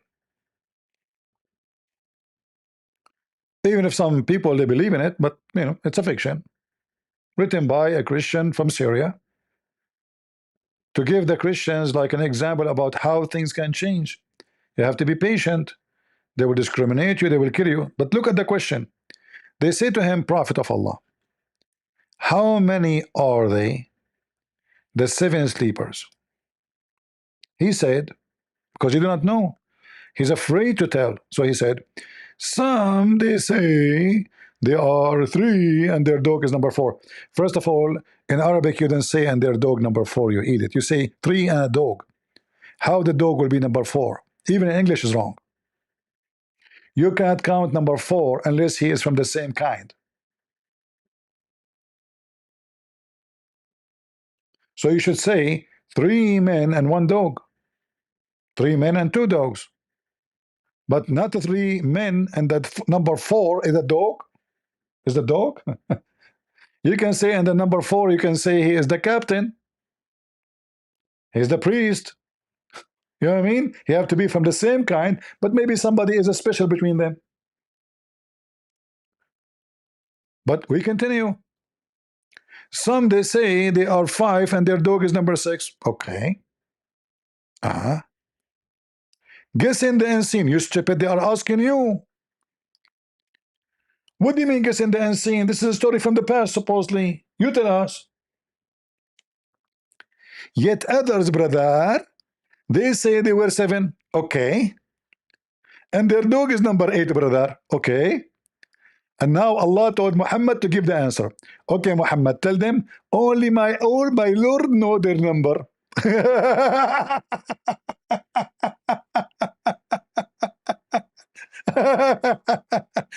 Hey, listen, Abdul. Is that a nuclear facility and the code should be hidden? Nobody should know. I mean, it's just a stupid story asking you how many the 7 sleepers are.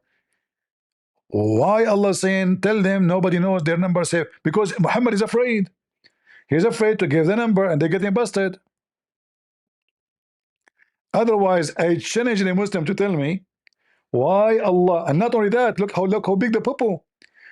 Not only it says nobody knows the best of their number. What do you mean best of their number?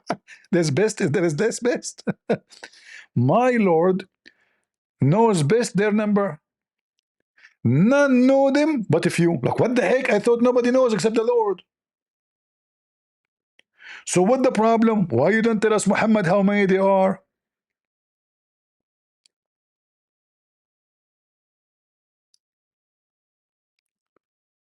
Do you see how easy to examine the false prophet? Muhammad, he used to the Jews. The Jews, they come to him and they give him a finger. They laugh at him. This is what they did with him with the story, the whole story of the cave. They came to him, they said, what do you tell us about the prophet Alexander the Great or Al-Khudr?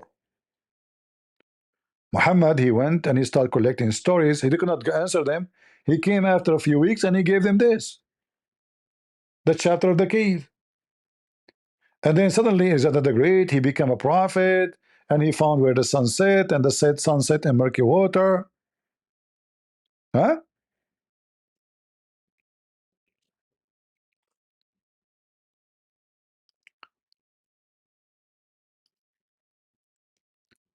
And here the prophet, he prophesied for us what happened with Alexander the Great. That the sun set in a hot boiling water, and that water is a spring of water, not ocean as Zakir Naik says lying.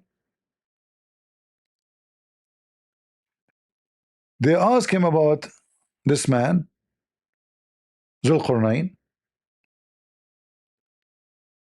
As you see, it was a response to a question.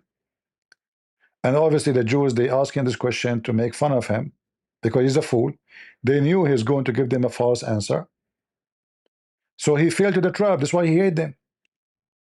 They came to him and said, tell us about Prophet Zulqarnain. The stupid Muhammad, he took it. He took the bait. He came back after a few weeks and he told them, Allah told me, and the Jews are dying laughing. So the story of Zulqarnain, you can search it online.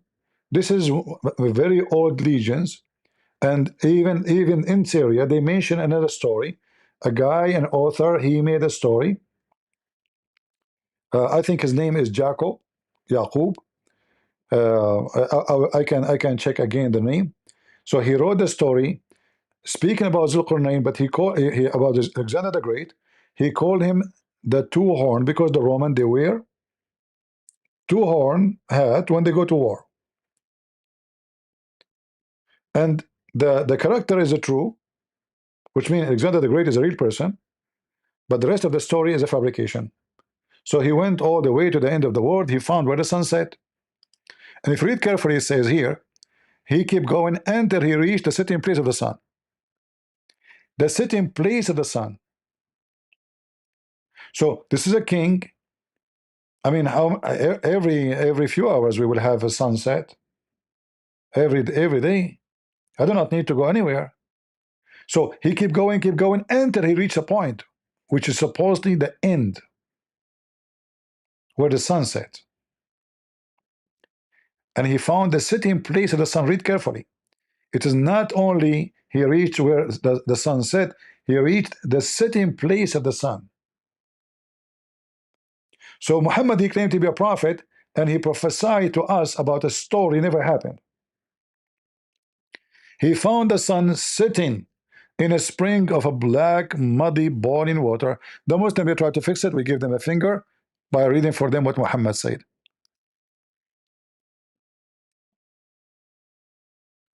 And now what they will say? They will say Muhammad is a liar, or they will say this hadith is da'if, as usual. Even though it says Sahih al-Isnad. In fact, nobody go against this hadith. I was sitting behind the Messenger of Allah, who was riding a donkey while the sun was setting. He asked, do you know where this set? I replied, Allah and his apostle knows best. He said it's set in a spring of boiling, blazing hot water, not warm. Hamia means blazing hot. The same word you can find in the Quran about the hell. So in Deuteronomy says that this prophet, the false prophet, if he's a false prophet, he will prophesy things and they will turn to be lies. He will prophesy things in the name of other God. Muhammad did both.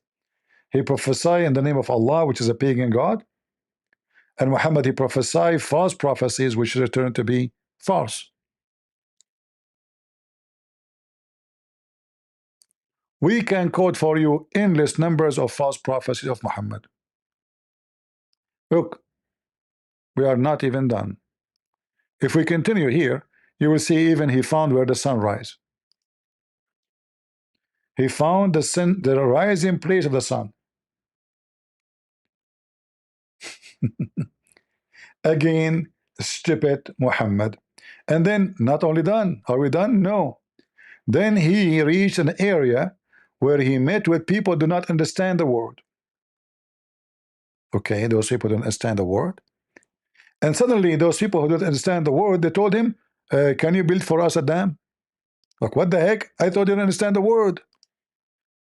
Suddenly, they became engineers, and they are smart.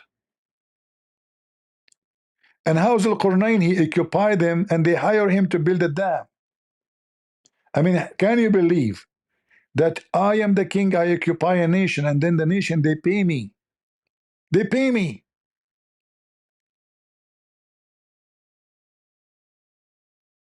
To build a dam.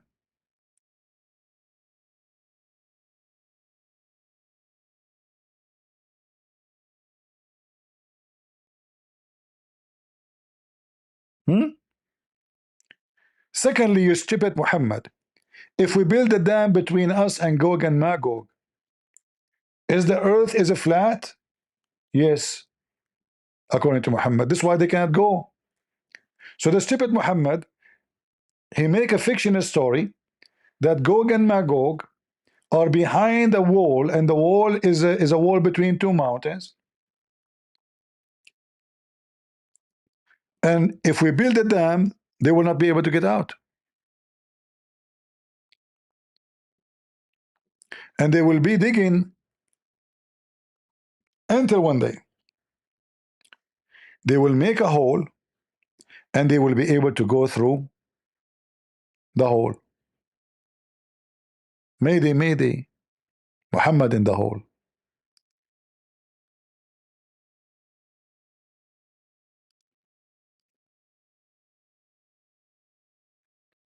This is Gog drinking Pepsi.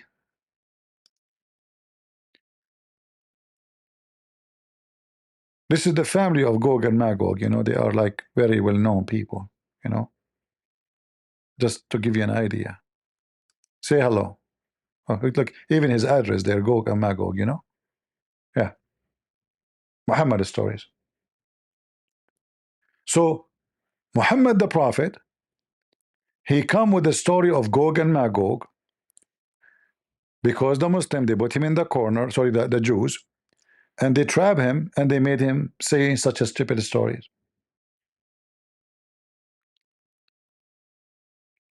And then Gog and Magog, how we build the dam? According to the stupid Muhammad again, Zulqarnain, the one with the two horn, maybe he's a cow. We don't even know if he's a man, by the way. I mean, it says the one with the two horn. Don't he have a name? Like what kind of a book of history will say the guy with the two horn?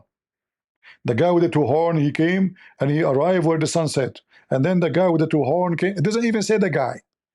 I wish it says the guy. It says the one with the two horn. Shouldn't we know who is this person?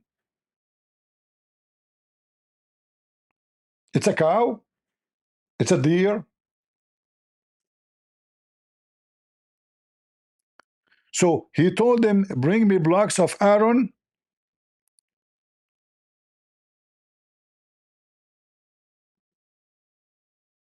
and melting copper, and I will build the wall. So the wall is built from something will not live maximum 50 years. Because we know that iron will rust. Don't you know? But according to Muhammad, those Gog and Magog, they will come only out in the day of judgment.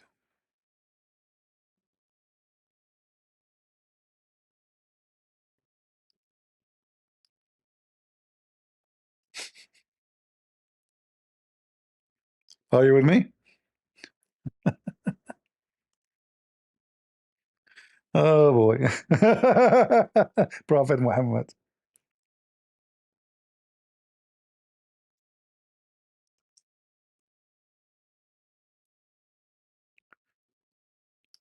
In the day of judgment, and only in the day of judgment, those people, Gog and Magog, they will make a hole and they will get out of the wall.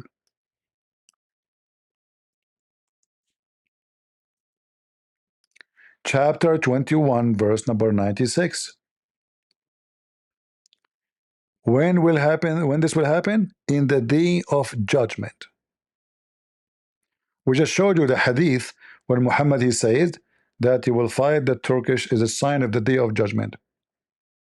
If we go actually and type Gog and Magog in the hadith, we will find more false prophecies of Muhammad. So look until now how many false prophecies we mentioned by Muhammad.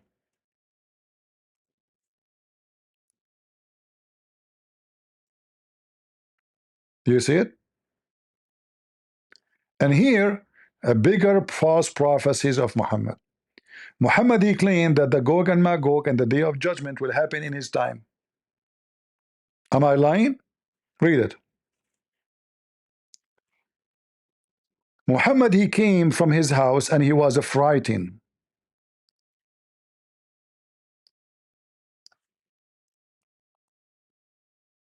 He was what? Frightened.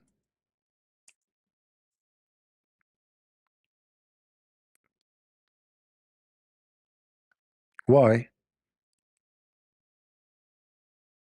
Today, the dam of Gog and Magog is open. Read the hadith. It's in front of you. And this is authentic. Sahih Muslim, Sahih Bukhari, you name it. 2880a. Muhammad, he came from his house and he is terrified. He said there's destruction in the store of Arabia because of the turmoil which is at hand. The barrier of Gog and Magog has opened so much. Do you see it? But we just showed you that Gog and Magog will come out in the day of judgment. So Muhammad again made a false prophecies, threatening, saying, "Hey Arab, a we for you."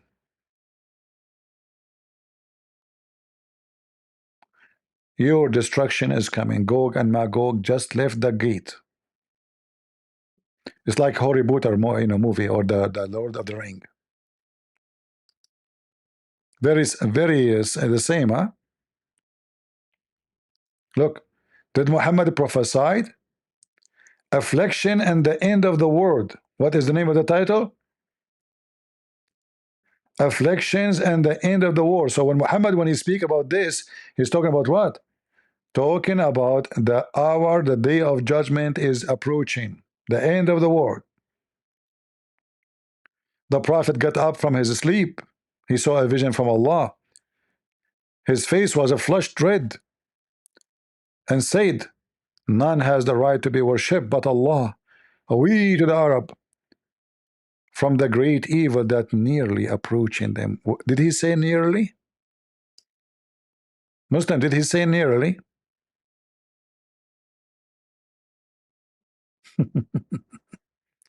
Is Muhammad as a false prophet according to Deuteronomy 18:18 and 18:19 and 21 and 22? Yes. We are 1400 years after, and Gog and Magog are not in the highway, not even close.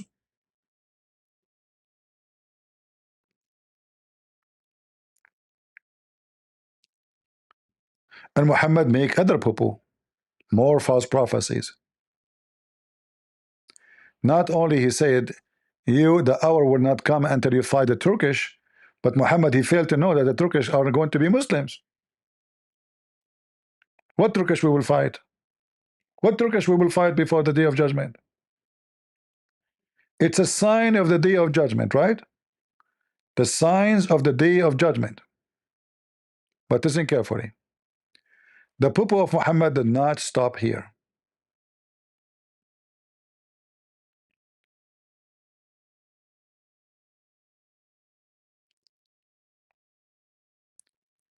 A group of men, they came to Muhammad.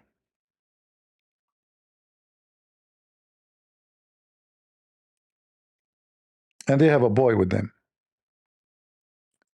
They said to him, Muhammad, when the day of judgment will be?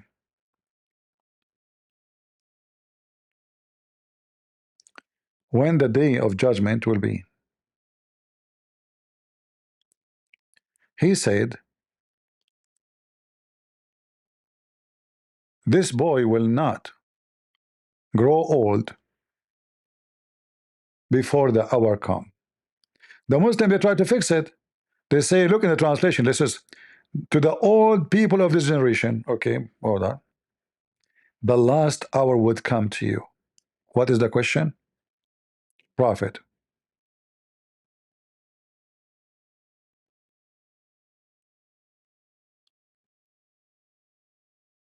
When the day of judgment will be? Read carefully, the approach of the hour. Do you see how they make the hour? In any Muslim, you say to him the hour, right away he will say to you, this is mean, the second you say the hour mean the day of judgment. Qiyamus Sa'ah. Qiyamus Sa'ah. I'll show you more. Al-Bukhari.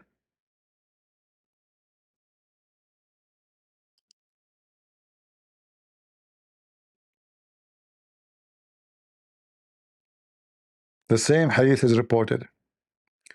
When the hour will be, did they ask him when we will die? No. When the hour, they will not die all in the same time. They are a group of people. As you see, a bunch of Bedouin, not one, not two, not three.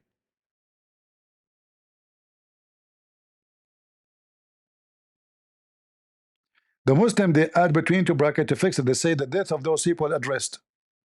False. The Quran says nobody knows when the hour, even Muhammad. He do not know when the hour will come of death. They try to fix it, they add this bracket. It's not in the hadith. Let me show you more. To get them busted how they lie.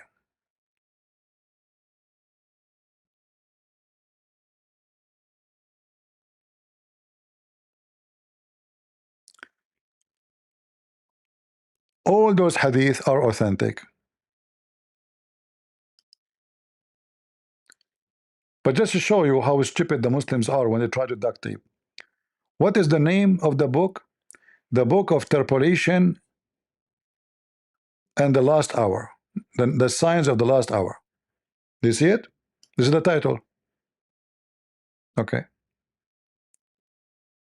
Even in Arabic it says كتاب الفتن وأشراط الساعة.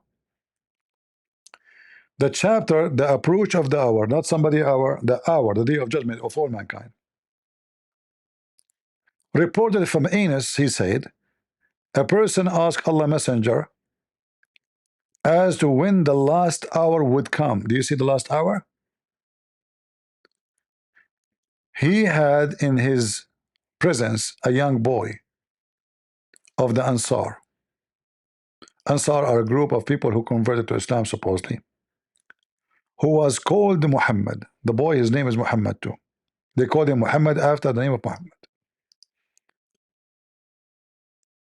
Allah Messenger said, if this young boy live, he might not grow old, very old, till he would see the last hour come to you.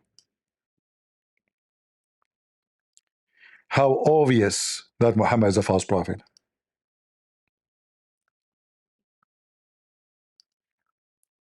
Sahih Muslim, the approach of the hour, the book of interpolation, etc., and the sign of the hour. I mean, the title itself will tell you this is about the day of judgment. When would the last hour will come? The prophet, he said, he kept quiet for a while, he thinking what he was saying. They look at the young boy, he look at him in the present and belonged to the tribe of Azad, and he said, this boy, if this boy live, he would not grow very old till the last hour would come to you.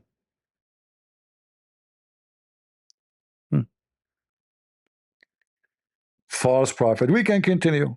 And the Muslim, they try to duct tape what is written in the front of your eyes.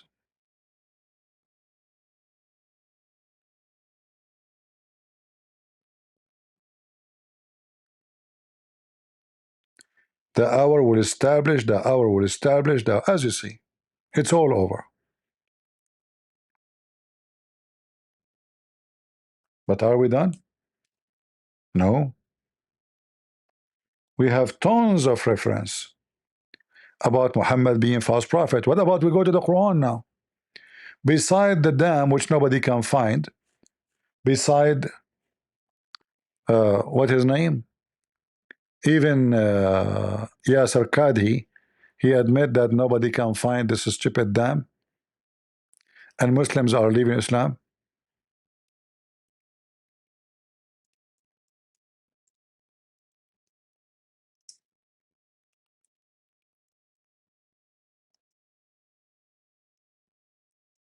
Let us see.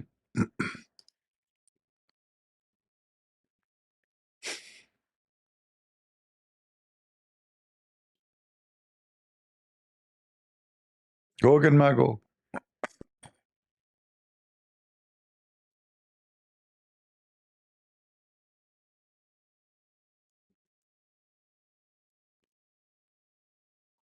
All right.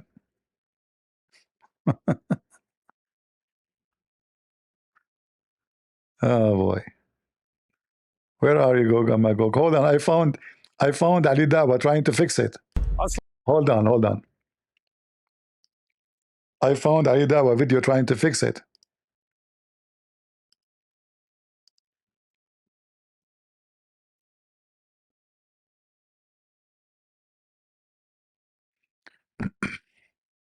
Again to my channel, Yajuj and Majuj. Allah subhanahu wa ta'ala talks about them in the Quran, and they are mentioned specifically in a hadith, brothers and sisters.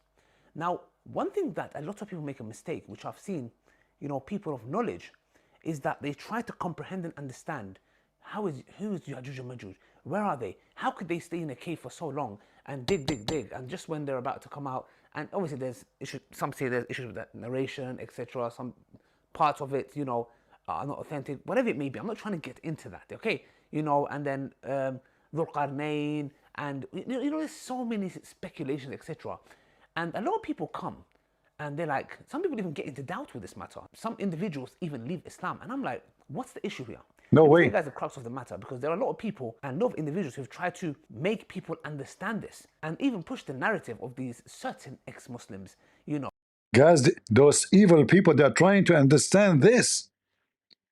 You are evil if you try to understand it. What is Gog and Magog? You are evil.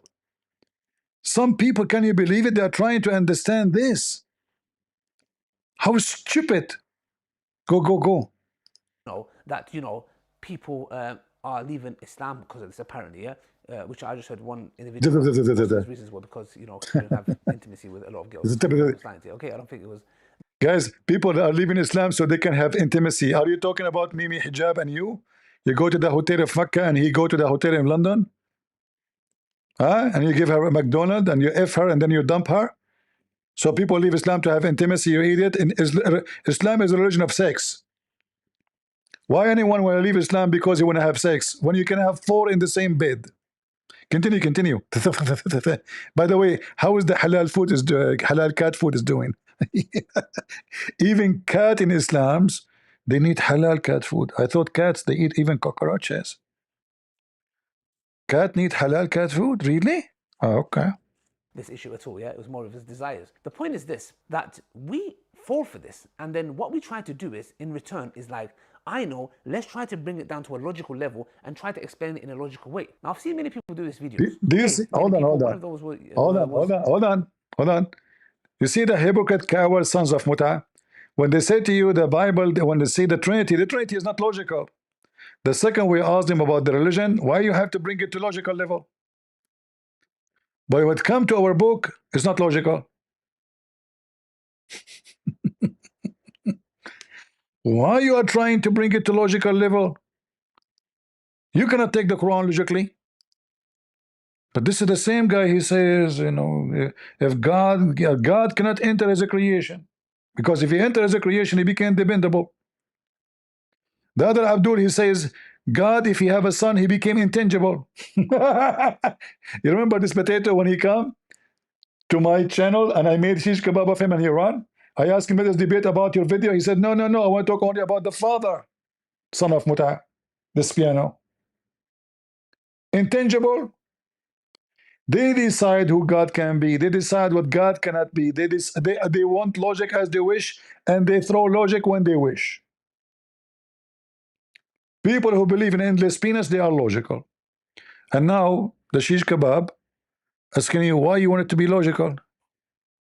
What's wrong with you? The Quran is not logical. It's like, I know, let's try to bring it down to a logical level and try to explain it in a logical way. Now, I've seen many people do these videos. Okay, many people. One of those was Dr. Yasir Qadi.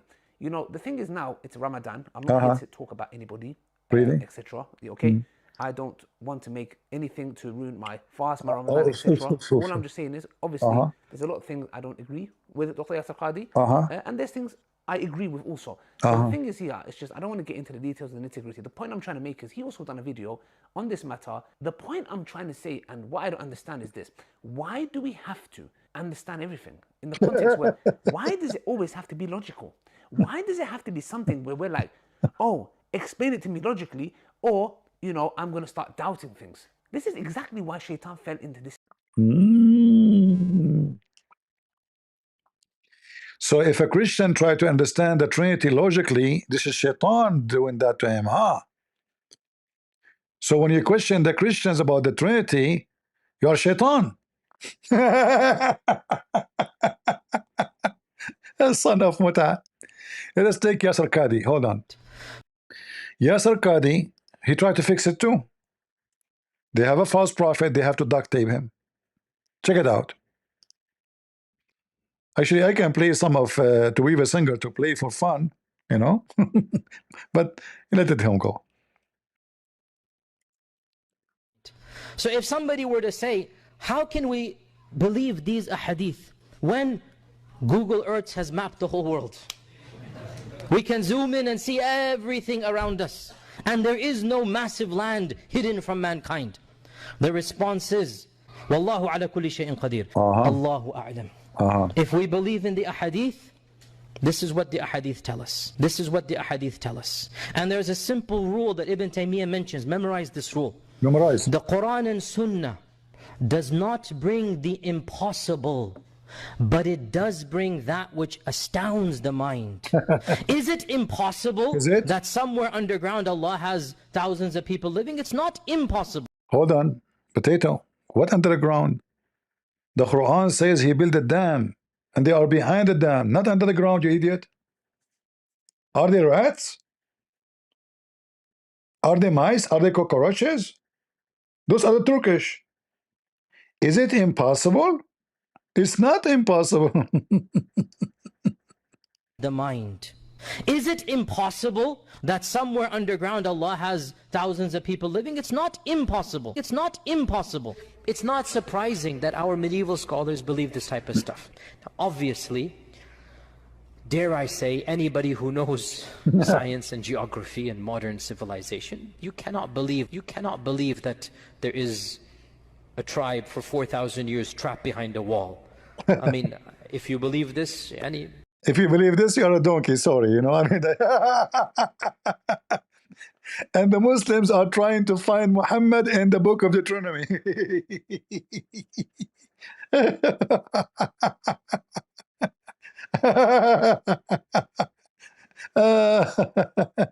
Hold on. Muhammad, he is, you know, he know everything. I mean, what are you talking about? You know, Muhammad, even he discovered how Allah, he did everything. Yes. Yeah. I can show you tons of prophecy of Prophet Muhammad. Unbelievable. Yes, the Roman will be the majority of mankind, and the Turkish, you will not, the day of judgment will not come until you kill the Turkish. And Gog and Magog today are going to open a hole and come in your ass. And nothing happened. And then Muhammad, he said, he claimed that Jesus is coming so soon. Really? Yes, brother. Look what he said about Jesus. Another false prophecy, big one.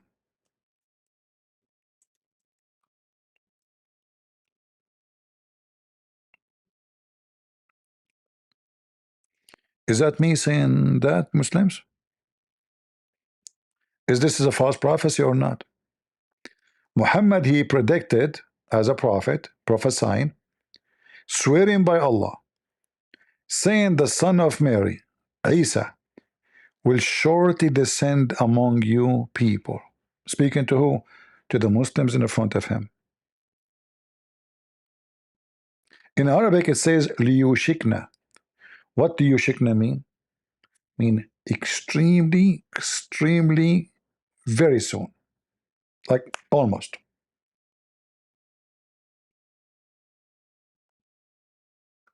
Al-Bukhari 2222 422. Is Muhammad a false prophet? So he claimed that Gog and Magog are coming. He claimed that Jesus is coming right now, soon, very soon. What about a Jassasa story? Hold on. Let us go to a Jassasa. According to Muhammad, the Antichrist who will come in the day of judgment, the people, they saw him in his time.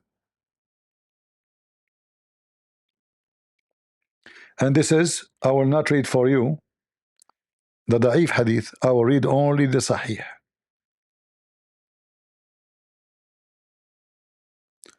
Only the Sahih. Be my witness. Look how long the story about a Jassasa, brother. Look how long. This is Sahih Muslim. Sahih. Sahih. All of this is Sahih. Which one I read for you Muslims? All of this is Sahih. I don't want to read the Da'if. The Muslim, they will say Da'if because Muhammad is Da'if. Allah is Da'if too. So according to Muhammad,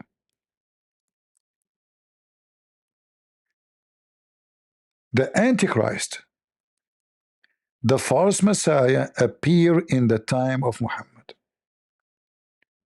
which is confirmed again that Muhammad is claiming that the judgment day is going to happen even before he died.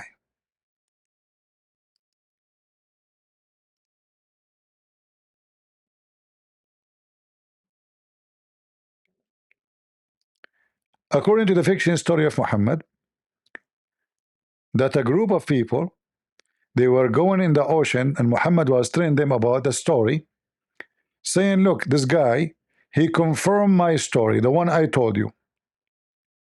What a story? It's about an island, and this island have a beast. And this beast is covered by hair. It's called Al-Jassasa.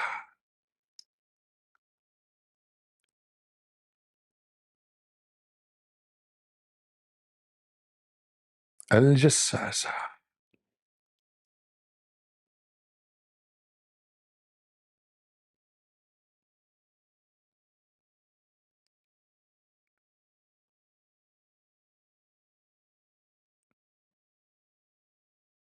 Muhammad, he called the Muslims. I was just skipping the first part because there's things that have nothing to do with the story.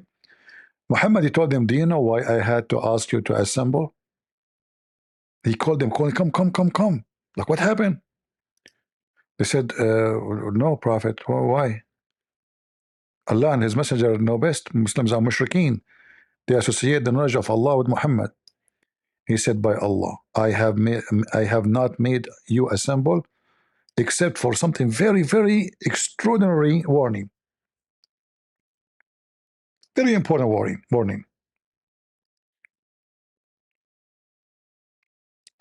But I have detained you here for Tamim ad-Dari, who was a Christian and he accepted Islam.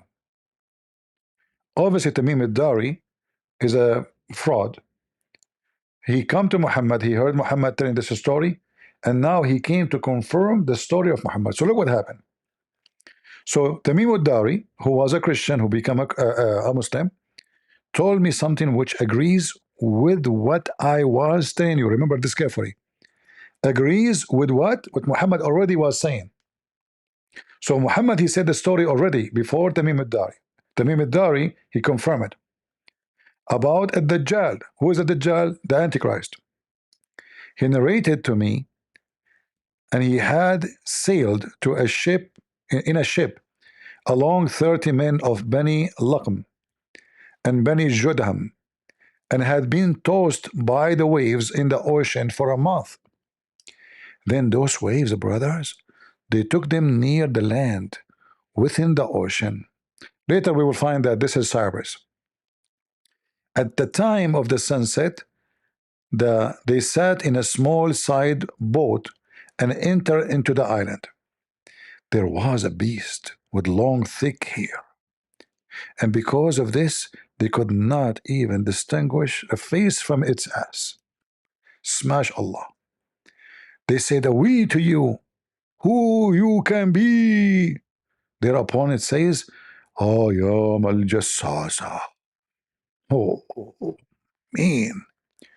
They said, what is a Jassasa? She said, oh, people, go to this person in the monastery, as he is very eager to know about you. He, the narrator, continues saying, when it named the person for us, we were afraid of it, lest it should be the devil. So to make the story shorter, they came to the monastery, and then they found a very well-built person, and he was tied up to his neck with the chains, and the chains are made of iron shackles between his two legs up to his ankles. We said, we upon you. He said, you would soon come to know about me. See, soon, guys, do you see soon? Soon. But tell me, who are you? We said, we are the people of Arabia, and we embark upon a boat to the sea, blah, blah, blah, and bring us here. And then at Dajjal, he start talking to them, and he mentioned that you met with the Jassasa, etc. And then he, the one in the chains, the false Messiah, said, tell me about the date palm trees of the basin. We said, what about those trees? Huh? Why you sick? He said, I ask you whether these trees bear fruit or not. They said, yeah, they do. Thereupon he says, I think those would not bear fruit. Oh, not, yeah, soon. He said, inform me about the lake of Tabaraya, which is the lake in the Holy Land. It's in the border between Syria and Israel. We said, which aspect do you want to know about the lake of Tabaraya? He said that there is water in it. They said, yeah, there's abundance of water there. He said, okay. I think it would become soon. Guys, do you see the word soon? Do you see the word soon? Soon dry. Soon. This is in the time of Muhammad, and this is the false Messiah. And remember, the whole story is to confirm to us that the false Messiah is coming very soon. In fact, they met him, he's there. But he's not released yet. He is in the chains. And then he said, inform me about the spring of Zaqar. They said, which aspect about it? The one in the chain, he says, there's a water in it. Does it irrigate the land? We said to him, yes, abundance of water. And its inhabitants of Medina irrigate the land. With the help of it, he said, inform me about the illiterate prophet. Here we go. What has he done? He knew he's there now. We said he has come out of Mecca and has settled in Yathrib. Blah, blah, blah, blah, blah. And then he said, how did he deal with them? Which means those Arab. We inform he overcome those neighborhood, and they surrendered to him before him. Therefore he said to us, has it actually happened? We said yes. Thereupon he said, if it is so, that is better for them. The false Messiah, he liked the people to become Muslims. They should be obedience to him. The false Messiah is giving good advice. He said to them, now I'm going to tell you about myself. I am the Dajjal. I would be soon permitted. Guys, do you see the word soon? Hey people, do you see the word soon? Hey Dabul, do you see the word soon? You're a prophet. In Deuteronomy 18, it says if he's speaking false prophecies, he must die and get killed. Soon. Soon what? Soon he will come out. Who? The Dajjal. By the way, who is the one who's talking? Muhammad is saying the story, confirming the story he said to them before. Remember, soon I will be permitted to get out, and I shall get out and travel to the land. And I will not spare any town where I would not stay for 40 nights, except Mecca and Medina, because Las Vegas is full.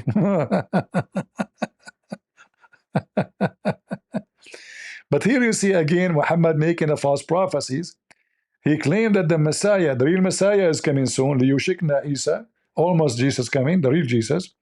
And now he's talking about the false Messiah. Remember, the false Messiah, he have to come before the real Messiah. The real Messiah will kill the false Messiah.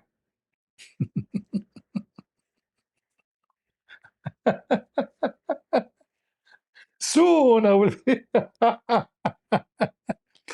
Are we done? I can keep going, giving you false prophets about Muhammad forever. What about Muhammad? False prophecies about what? Let us see. Shall we go to geography? Shall we go to biology? Shall we go? I mean, you name it. Okay, hold on. Let us talk about something very serious. Something Muhammad told us nobody knows. Nobody knows. How the baby is created 1400 years ago.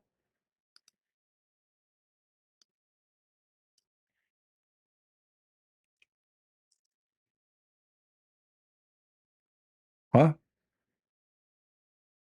1400 years ago. I need help of Zakir Naik. Hold on.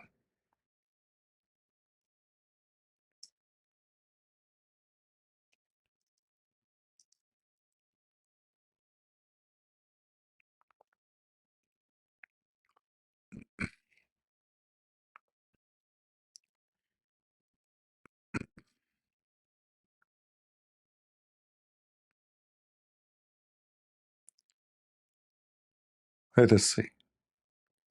Brother and sister, embryology. In the field.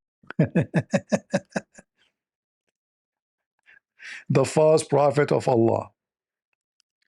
Read with me. I mean, watch. Sorry. In the field of embryology, there were a group of students who collected all the data that they could find in the Quran as well as the Hadith dealing with embryology. And they followed the verse of the Quran, Surah Nahl, chapter number 16, verse 43, and Surah Anbiya, chapter number 21, verse number 7, which says, "Fas'alu ahla zikri in kuntum la ta'lamun." If you don't know, if you're in doubt, ask the person who's knowledgeable. So these Arab students, they collected the verse of the Quran and the Hadith dealing with embryology and translated it into English and presented it to Prophet Keith Moore. That was about 30 years back, in the late 70s. And Prophet Keith Moore at that time was one of the highest authorities in the field of embryology. And he was the head of the Department of Anatomy in the University of Toronto in Canada. When he went through all the translation verses of the Quran and the Hadith, he said that most of the verses of the Quran which speak about embryology are in perfect conformity with latest advances of embryology. But there are a couple of verses which I cannot say that they are right. Neither. What? What? There's a couple of verses I cannot say they are right. Are you mentioning someone he support the Quran, or he's saying the Quran is stupid? Because if one verse is not right, that means the rest is stupid too. But let me show you, what they did to this guy. They gave him false translation of the Quran, and they told him this is what the Quran said. Later he found out that this is false. So he wrote in his book that the Quran cannot be the book of science because it contradicts science. And I made a video about it. This is why Zakir Naik trying to cover his ass with mentioning this guy name.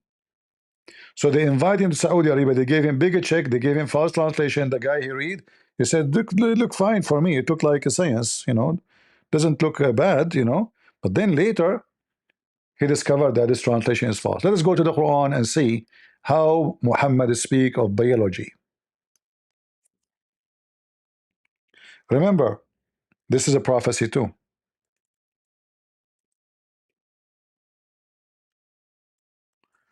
What we are typing. All right. This is how the Quran describes creating the baby. Any one of you can go in 2 seconds and can find out that this is false.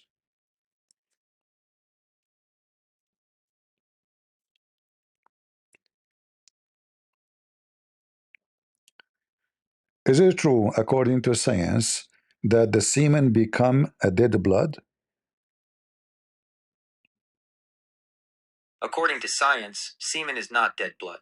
Semen is a complex fluid containing sperm cells and fluids from various glands, including the seminal vesicles and the prostate gland. The presence of blood in semen... No, I'm not talking about this. I'm saying when the semen enter into the women, does the semen transform into blood and it is dead blood? Thank you for the clarification. It sounds like you're asking about a specific belief or idea that semen transforms into blood inside a woman's body after intercourse. According to science, this is not true. Semen does not transform into blood, dead blood, or any other bodily fluid inside the female reproductive system. Here's what actually happens. Sperm's journey. After ejaculation, millions of sperm are released into the vagina.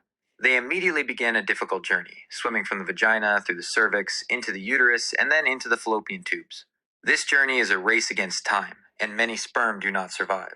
The ultimate goal for the sperm is to find and fertilize an egg. If a sperm successfully reaches and penetrates an egg, it can lead to pregnancy. The sperm's genetic material combines with the egg's genetic material, forming a single cell called a zygote. What happens to the rest? The vast majority of sperm do not fertilize an egg. They are eventually broken down and absorbed by the woman's body or expelled from the reproductive tract. Seminal fluid. Thank you. Muhammad is a false prophet. Not only that, Muhammad make bigger poo-poo. How many days the semen live inside the woman body? Sperm can live inside the female reproductive tract for up to 5 days under ideal conditions, such as during ovulation. However, outside of this fertile window, sperm may only survive for a few hours. Thank you, Mr. AI. Look what Muhammad said about semen prophesying, science which nobody knows.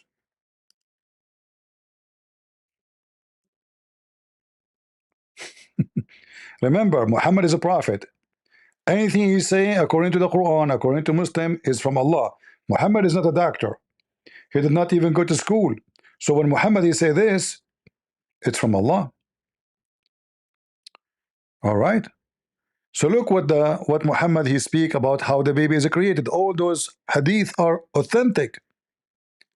All those hadith are authentic. According to Muhammad, the women she collect inside her semen. She keep collecting. She like you have to keep having sex with the women. All right. And then after 45 nights, the semen inside her, all the semen together, will become a clot of blood. Hey, Muslims, are we making things up? Read. When the drop of semen remain in the womb for 40 or 45 nights, Muhammad, the false prophet, he prophesied that the semen can live inside the women 45 nights. I have a friend, his name is Dr. Muhammad, he said that semen can live inside the women for 45 nights. Is that true?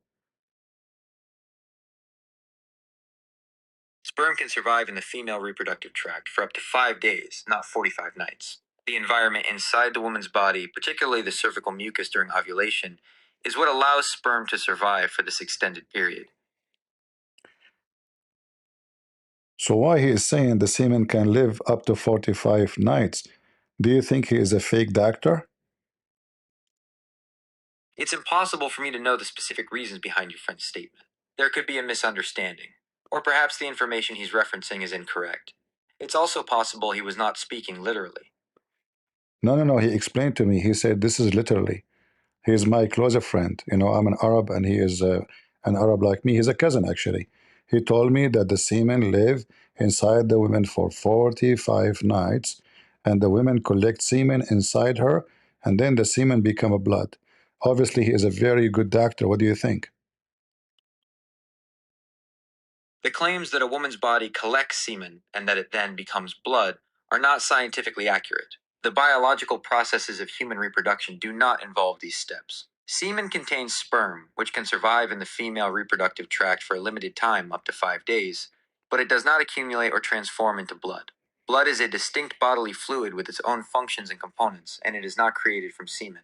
It's always best to rely on information from established medical and scientific sources when it comes to human biology and health. So I think based on what you are saying to me, maybe Dr. Muhammad, he have a fake degree and he is a false doctor. He is giving me false information. I can't say whether your friend, Dr. Muhammad, has a fake degree or is a false doctor. However, the specific claims you've shared about semen living for 45 nights and turning into blood are not supported by medical science. It's important to rely on accurate, medically backed information when it comes to health topics. If you have concerns about the medical advice you are receiving, you can always seek a second opinion from a different, verified healthcare professional. I asked another doctor, his name is Dr. Muhammad too. He is, all the doctors I know, their name is Muhammad.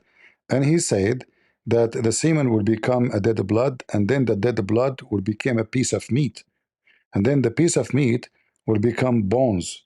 Is that true? The statements you've been told about semen turning into dead blood and then into a piece of meat and bones are not true from a biological standpoint. Here's a breakdown of the actual processes. Semen and blood. Semen is a fluid that contains sperm, and its purpose is to facilitate fertilization. Blood is a completely different bodily fluid with its own distinct components and functions. While blood can sometimes appear in semen due to various medical conditions, a condition called hematospermia, semen itself does not turn into blood. From fertilization to a fetus, the process of human development begins with the fertilization of an egg by a sperm, forming a single-celled zygote. This zygote then undergoes rapid cell division, eventually forming a blastocyst. The blastocyst implants in the uterine wall and develops into an embryo. The embryo, over a period of weeks, undergoes a complex process of cell differentiation, where cells specialize to form the various tissues and organs of the body, including blood, muscle, and bone. It is this process of embryonic development, not a transformation of semen, that leads to the formation of a fetus with all its body parts. Based on the information you've shared, these Dr. Muhammads are providing information that is not consistent with established medical and scientific knowledge. It's crucial to seek medical advice from qualified and licensed healthcare professionals who can provide accurate information about human biology and health. Muslims, your Prophet Muhammad, he gets screwed. You see, you are looking for him in Deuteronomy. You should look for him in the vagina of his mother, where he said, when his mother, she gave birth to him, a light came from her vagina, reached all the way to Damascus. But yet nobody saw the light, even in Mecca. So do you see how easy to prove Muhammad to be a false prophet, you idiot? All of this is authentic hadith. All of this is authentic. A clot of a blood, and then become a lump of a flesh. And do you know the total of all of this process? 120 days.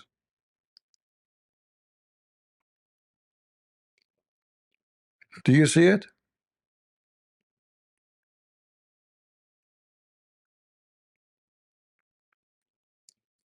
According to your prophet, the last thing determined about the baby gender, about the baby is the gender. The last thing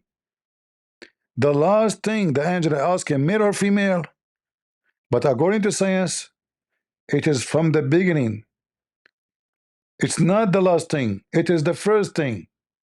Let me ask Dr. AI. Which one determined the gender of the baby of the human, the semen or the egg? The semen determines the baby's gender. The sperm carries either an X or a Y chromosome, while the egg always carries an X chromosome. If a sperm with an X chromosome fertilizes the egg, the baby will be a girl, XX. Do you see how stupid Muhammad is? According to your Muhammad, the last question the angel will ask Allah, male or female? Male or female? But according to science, the semen, the semen, when it enter into the egg, right away we know, or at least the gender is decided. Do we? Is it really hard to prove Muhammad to be a fraud? Huh?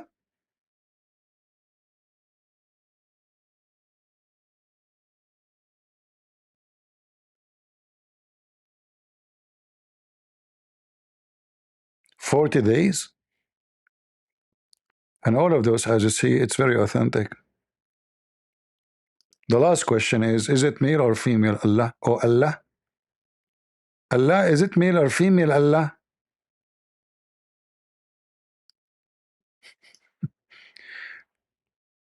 According to Muhammad, Dr. Muhammad, if a male have orgasm first, the baby will be a boy. If the female have orgasm first, the baby will be a girl.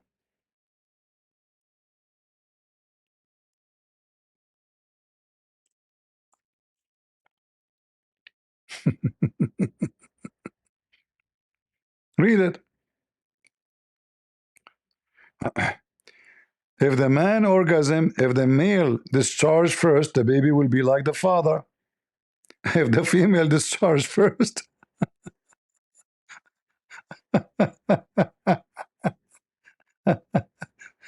and again, who is the one who got Muhammad busted? The Jews. The Jews. They came to him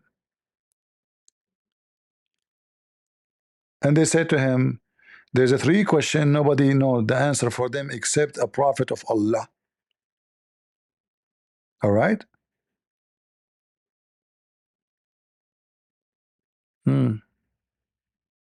Look at the science.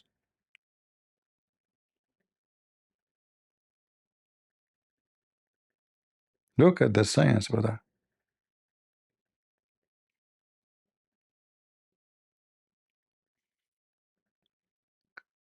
Whichever of them comes first, the baby resembles the father or the mother. So if the women come first, the baby will resemble the women, will be a girl. If the man have orgasm first, the baby will resemble the father. Muslims, are we making things up? And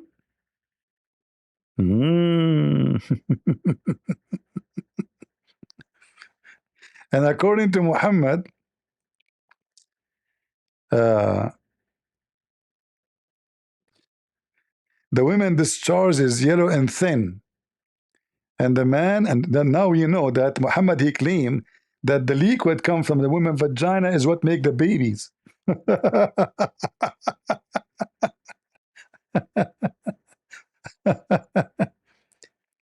The wife of Muhammad, he said to her, to Muhammad, said, do even women have this charge?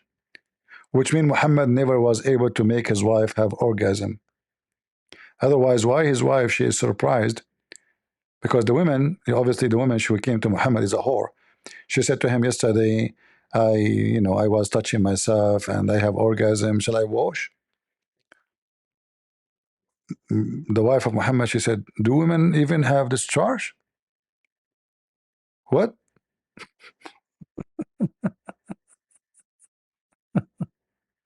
Oh boy. Yeah. Read, Dr. Muhammad, read. All of this is coming from Allah.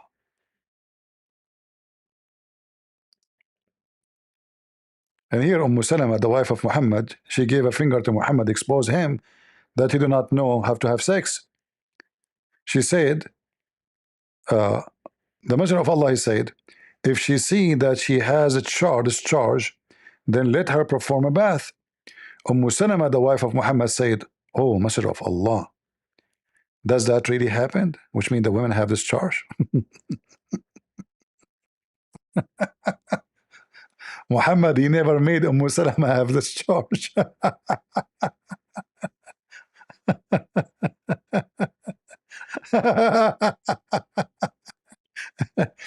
Guys, I decided to open a clinic. As you know, I speak Arabic, and I feel sometimes I'm inspired, by birth. Even my mom, when I was born, she told me that you are a Afrit. And this is another proof that I'm a prophet. Look at the Quran saying Afrit. Afrit, a prophet of God, he believe in Afrit? Do you know what Afrit is?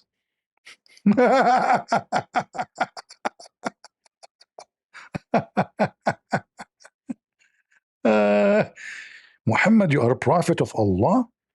Suleiman, he have a flying carpet, a ring, and he have Afrit? How the Afrit look like prophet of Allah? Can you please give us some details? Sure. This is how the Afrit look like. Afrit. He's a prophet of God. And this Afrit, he's in charge of stealing chairs. He said to Suleiman, I can steal her chair for you before even you move. For sure, Suleiman is a Muslim, so he have to steal. Prophet of God, huh?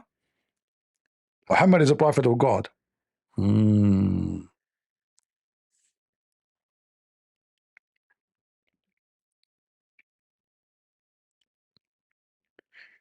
I have a friend, his name is Muhammad. He said he saw a creature, he called him Afrit in Arabic.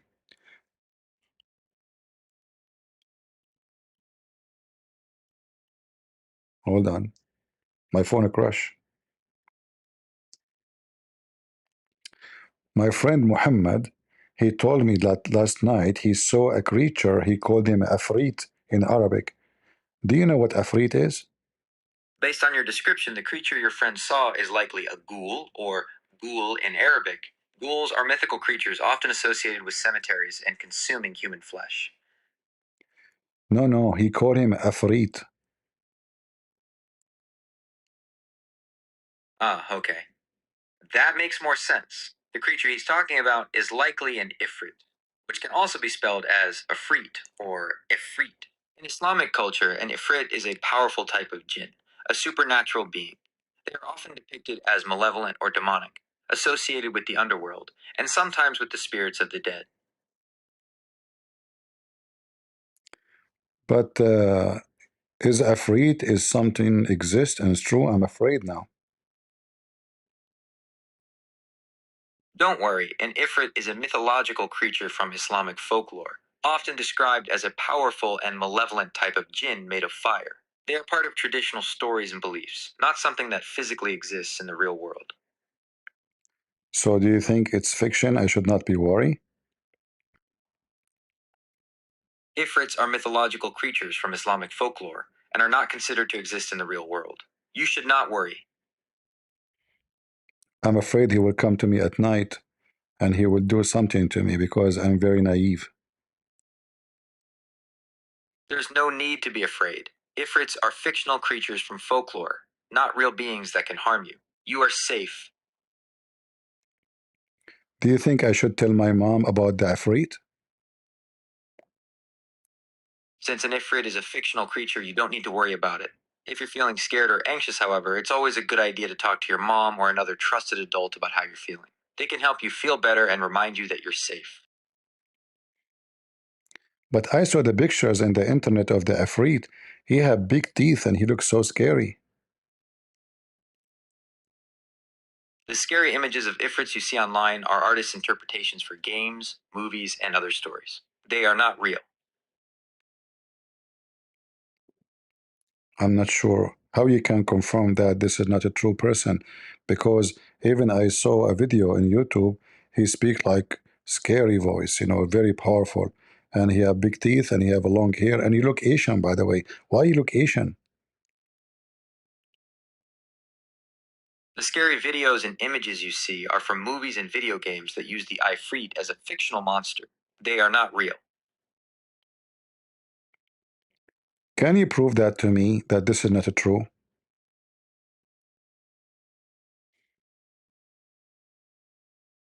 Ifrits are mythological creatures from Islamic folklore and not a real person. The scary videos and pictures you see online are from movies, TV shows, and video games. They use these myths to create fictional monsters for entertainment. So are you saying that the one who is behind the story of the Afrit is making things up and he is telling a lie? The Ifrit is a mythological creature from Islamic folk. I know you said that many times. I'm asking you, as long as it's a mythological, does that mean that this story is a fabricated and the one who told the story is lying? Saying something is mythological doesn't mean the storyteller is lying. It means the story is an old tale or belief, passed down to explain things or teach a lesson, like a fable. But if the creature is not true and does not exist, but he claimed that it exists, that means he's lying. That's not necessarily true. The person who told the story likely believed it to be real, or was passing on a traditional tale. This is how folklore and myths are shared. So if somebody believes in a story which is a lie, he is not telling a lie. But what about the one who created the first story? There is no single person who created the first story of the Ifrit. The concept of the Ifrit is an ancient mythological figure that evolved over time within Islamic folklore. Okay, what is the origin of Mr. Afrit? The Ifrit is a creature from ancient Islamic folklore, appearing in the Quran and other traditional texts. The term originally meant a powerful or rebellious type of jinn. So are you saying the Quran have fictional stories? Islamic tradition considers all stories in the Quran to be true, not. See? I ask you, is the one who is saying that this is true is a liar? You said no. But the one who told this story is Muhammad.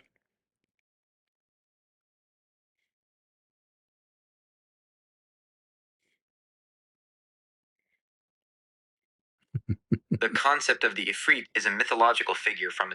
I know. You keep repeating the same thing, avoiding to say the answer.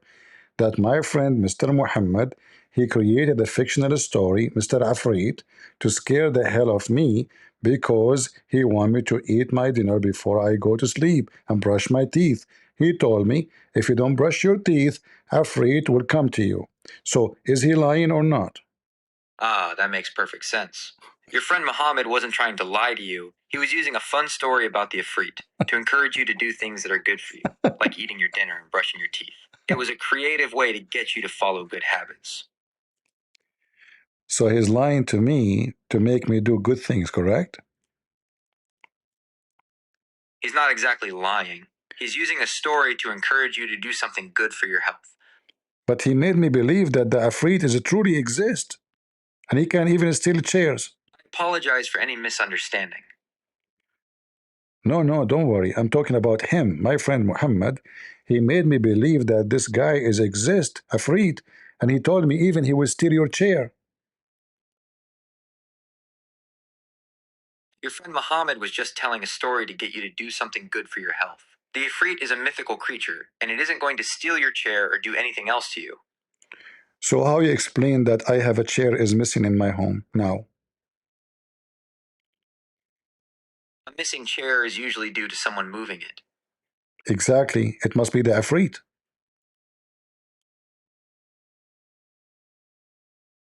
It must be the Afrit, correct? The guy's AI crashed. Repeat the question. It's crashed. So my chair is missing because of the Afrit, correct? No, your chair is missing because someone moved it. But I saw the chair moving and there was nobody around it.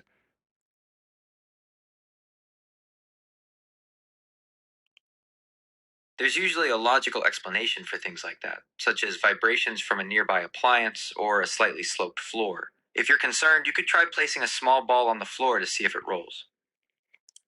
Why you are talking dirty? The chair vibrating? Are you saying he is masturbating or something? I am not talking dirty.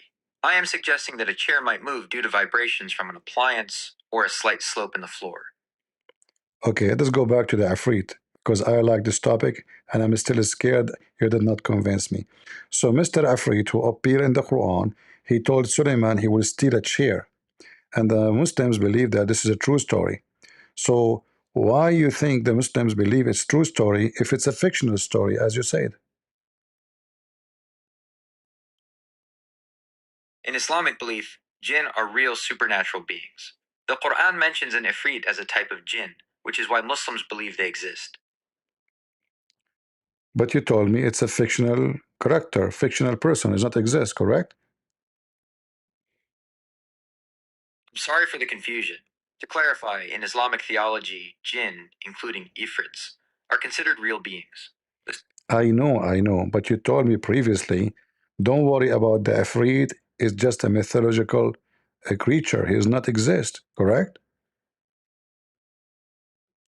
My apologies for the confusion. Ifrits are part of Islamic folklore and belief. I know that. Are you trying to bite your tongue now and you take what you said already to me? It's too late. I'm recording you. You told me that don't worry about Ifrit. Don't tell your mom. Ifrit will not even take your chair. It's a mythological creature. It does not exist. Don't worry about it. It's a fictional person. And now you keep repeating to me saying, well, the Muslim believe it's true. So I'm asking you, is it true? Or what the Muslim is believing is true? Which one is true? It's a fictional or it's not fictional?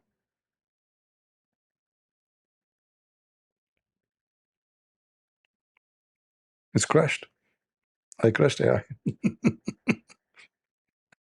Collapsed. You Muslims, even the stupid AI is laughing at you. There's no afraid.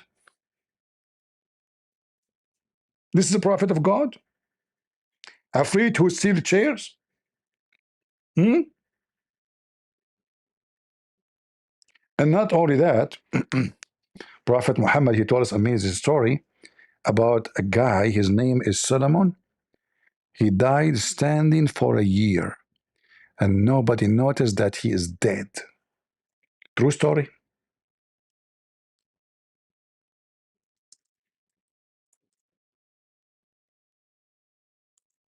True story, by the way. Yeah. Nobody noticed that he is dead until, the termite, they ate his stick. Let me ask AI. I have a question which make me really confused. That's completely normal, and it's okay to feel that way. What's on your mind? Tell me the question that's confusing you, and I'll do my best to help you sort it out. My grandmother told me that my grandfather, when he died standing, and he was standing for a year holding his staff, his stick.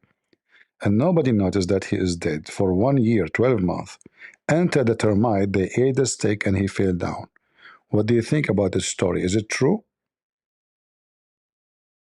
That's a very striking and memorable story your grandmother told you. It's easy to see why it would be confusing and make you wonder if it's true. From a practical and scientific standpoint, a person's body would not be able to remain standing for a year after death. There are several reasons for this. Decomposition. Immediately after death, the body begins to decompose. This process is complex, involving bacteria and other organisms, and it leads to the breakdown of tissues and the collapse of the body's structure. Within a year, the body would be in a very advanced state of decomposition and would not be able to stand upright. Rigor mortis. While rigor mortis, the stiffening of muscles after death, does occur, it's a temporary process. It begins a few hours after death, peaks at around 12 to 24 hours, and then gradually fades as the muscle fibers break down. It would not last for a year. Gravity. Even if the body somehow remains stiff, gravity would eventually cause it to collapse. The internal structure would simply not be strong enough to resist the pull of gravity for such a long period. The presence of others. The most significant part of the story is that nobody noticed. In most family settings, it would be virtually impossible for someone to be dead and standing in a home for a year without anyone realizing it. The smell of decomposition alone would be impossible to miss, not to mention the lack of communication, movement, and all other signs of life. So, while the story is fascinating, it's not physically possible for it to be true in a literal sense. However, this doesn't mean the story is false in a different way. Stories like this are often told to convey a deeper meaning or a powerful feeling. Here are a few interpretations of what your grandmother might have been trying to express. Okay. Hyperbole. The story could be a form of hyperbole, which is an exaggeration for emphasis. Perhaps your grandfather was a very strong and stoic man, and the story is meant to illustrate his enduring strength and determination, even in death. The passage of time, the year, could be a way of emphasizing how long it felt like he was. Did you just say the passage of time? Are you quoting Kamala Harris? No, I'm not quoting Kamala Harris. The phrase, the passage of time, is a very common and general expression in the English language. Okay, we go back to our topic. So my grandmother, she believed that my grandfather, he died and stand for a year for real. She is not exaggerating according to her. I just asked her. She said she swear by Mickey Mouse that this is a true story and it happened and she saw it, and even all the neighbors, many people, they saw my grandfather holding his stick, standing, but then the termite, the little ants, they ate his staff and he fell down. The staff broke. So he can even be standing for a long time more, but the termite, they are very bad creatures. They ate his staff. What do you think?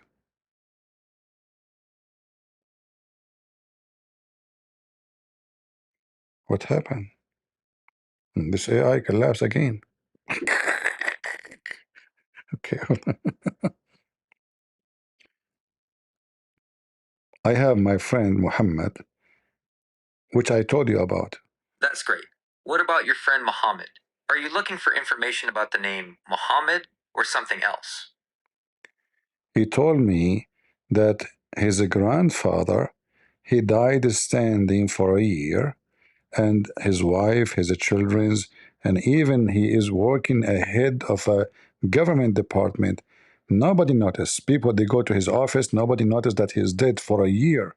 But he was standing holding his staff. And then some termite, one of them, her name is Lulu, she invited the other termite and they start eating his staff. And she swear, or Muhammad he swear, that this is a true story. What do you think?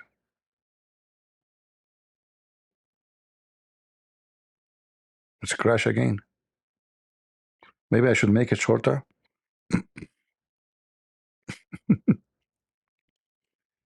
Okay, Muhammad told me that his grandfather, he died standing for a year, and there's a little termite, her name is Lulu. She called the other friends termite, and they ate his staff. Otherwise, he would be standing dead for more than a year, but the termite ate his staff. What do you think of this story? Is it true? Thank you for sharing that story from your friend Muhammad. It's a very famous and important story in Islamic tradition, and it's a great example of how stories can carry a deep and symbolic meaning. This story is not about a literal grandfather named Muhammad, but a reference to the death of Prophet Solomon in the Judeo-Christian tradition. The story is found in the Quran, specifically in Surah Sabah, chapter 34, verse 14. Here's the essence of the story. Prophet Suleiman was a powerful king to whom God had granted control over many things, including the jinn spirits. The jinn were working for him on a great construction project, and they believed they had knowledge of the unseen, the future and hidden things. When Prophet Suleiman's time came to die, he was standing, leaning on his staff, and overseeing the work. God willed that his death be kept a secret from the jinn so that they would continue their work, and the project would be completed. So Prophet Suleiman died while standing, supported by his staff. The jinn, seeing him in his standing position, assumed he was still alive and continued toiling away for a long time. It was only when a termite, which the Quran calls a creature of the earth, ate through his staff that his body lost its support and fell to the ground. This is the moment the jinn realized he was dead. The story's main purpose is to show that the jinn do not, in fact, have knowledge of the unseen. Had they known of his death, they would not have remained in their humiliating servitude for so long. What do you mean they don't have knowledge of the unseen when they can see the guy? He is in front of them. This is not unseen, this is seen. They can see him every day. That's an excellent and very important question. It gets right to the heart of the story's meaning. Yeah, I learned this point from a Christian prince. Thanks for sharing that. Christian Prince is a well-known commentator who is often critical of Islam, and he presents his interpretations of Islamic texts and traditions. It's understandable that you would have learned about this story from him. It's important to remember that there are many different ways to interpret religious stories and texts. But according to the Muslim interpretation, this is a true story, and it's something happened. Remember, you told me just 10 minutes ago that this is a fictional story, and there's no way a person can die standing, and his weight, and he will be composed, and he will collapse, and etc. But is it true story or fake stories?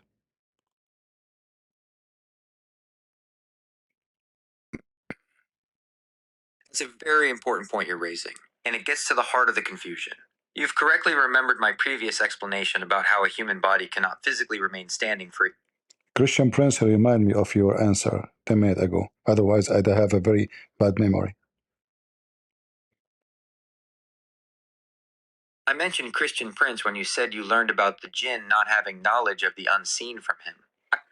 Yeah, and you mentioned to me that I remember what you said to me 10 minutes ago, and I told you I remember it because a Christian Prince remembered it and he told me.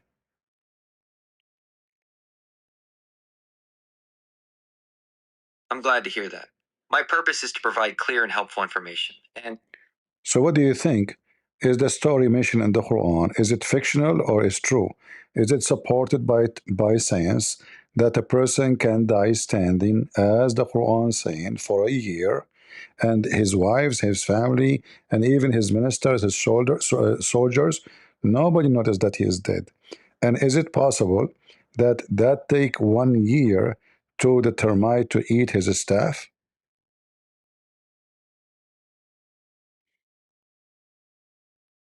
the story of Prophet Suleiman's death, as described in the Quran, is considered a true account of a miracle, not a work of fiction. However, it's not supported by science in a literal sense.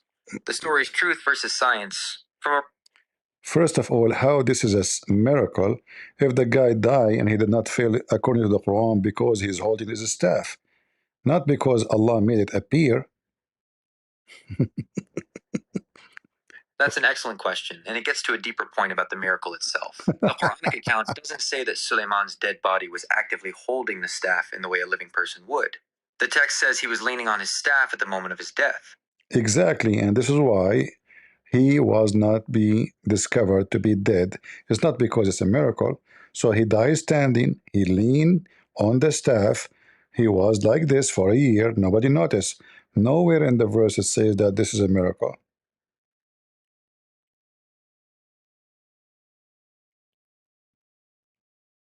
That's a very sharp observation. You are correct that the specific verse itself, Quran 34-14, doesn't use the word miracle. However, within Islamic scholarship and theology, the event is understood as a miracle because of its nature, which defies the known laws of science and biology. But don't you think it's crazy to say such a thing? Because if Allah wants to finish the project, he can delay the death of Suleiman and there's no need for this drama.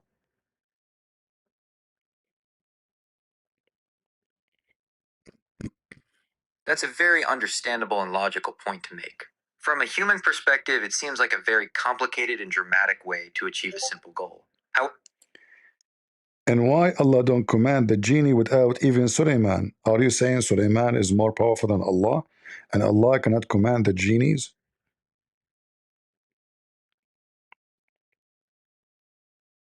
That's a fundamental question in theology, and it gets to the heart of the relationship between God and his prophets.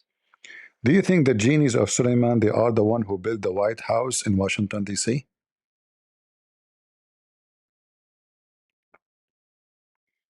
That's a very creative thought, but the historical record of the White House's construction is well documented and doesn't mention any involvement from jinn. And do history report that the one who built the temple of Suleiman is built by genie?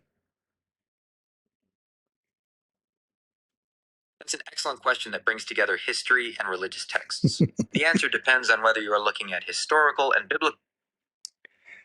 I'm talking about evidence. If there's any evidence that genie they built the temple of Suleiman, yes or no?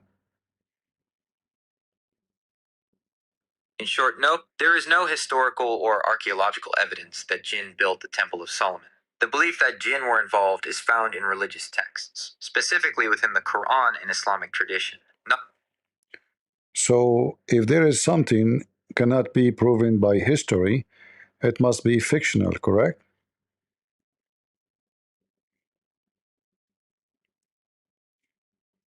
That's a very common and logical way to think about things, but the relationship between history and fiction is a bit more complex.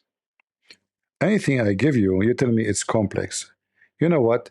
You are very complex, but you are very naive at the same time. Because either genie or scientifically are exist, or they are fictionals.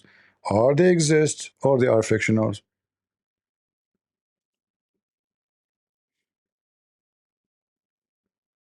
That's a fair point. I can see how providing multiple perspectives on a topic can feel complex, especially when you're looking for a simple yes or no answer. Thank you for the feedback. Let's address your question directly. Jinn, scientific versus religious existence. The question of whether jinn are real or fictional depends entirely on the framework you're using to evaluate them.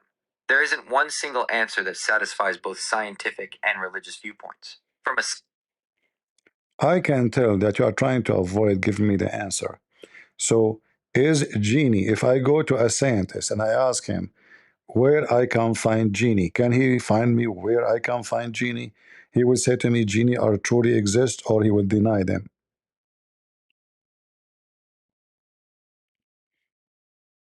That's a very direct question, and I will give you a direct answer based on the scenario you've presented. If you were to go to a scientist and ask them where you could find a genie jinn, they would tell you that they do not exist. A scientist would say this because the existence of jinn has never been proven by the scientific method. There is no empirical evidence, no physical record, no observation, and no way to test for their existence. The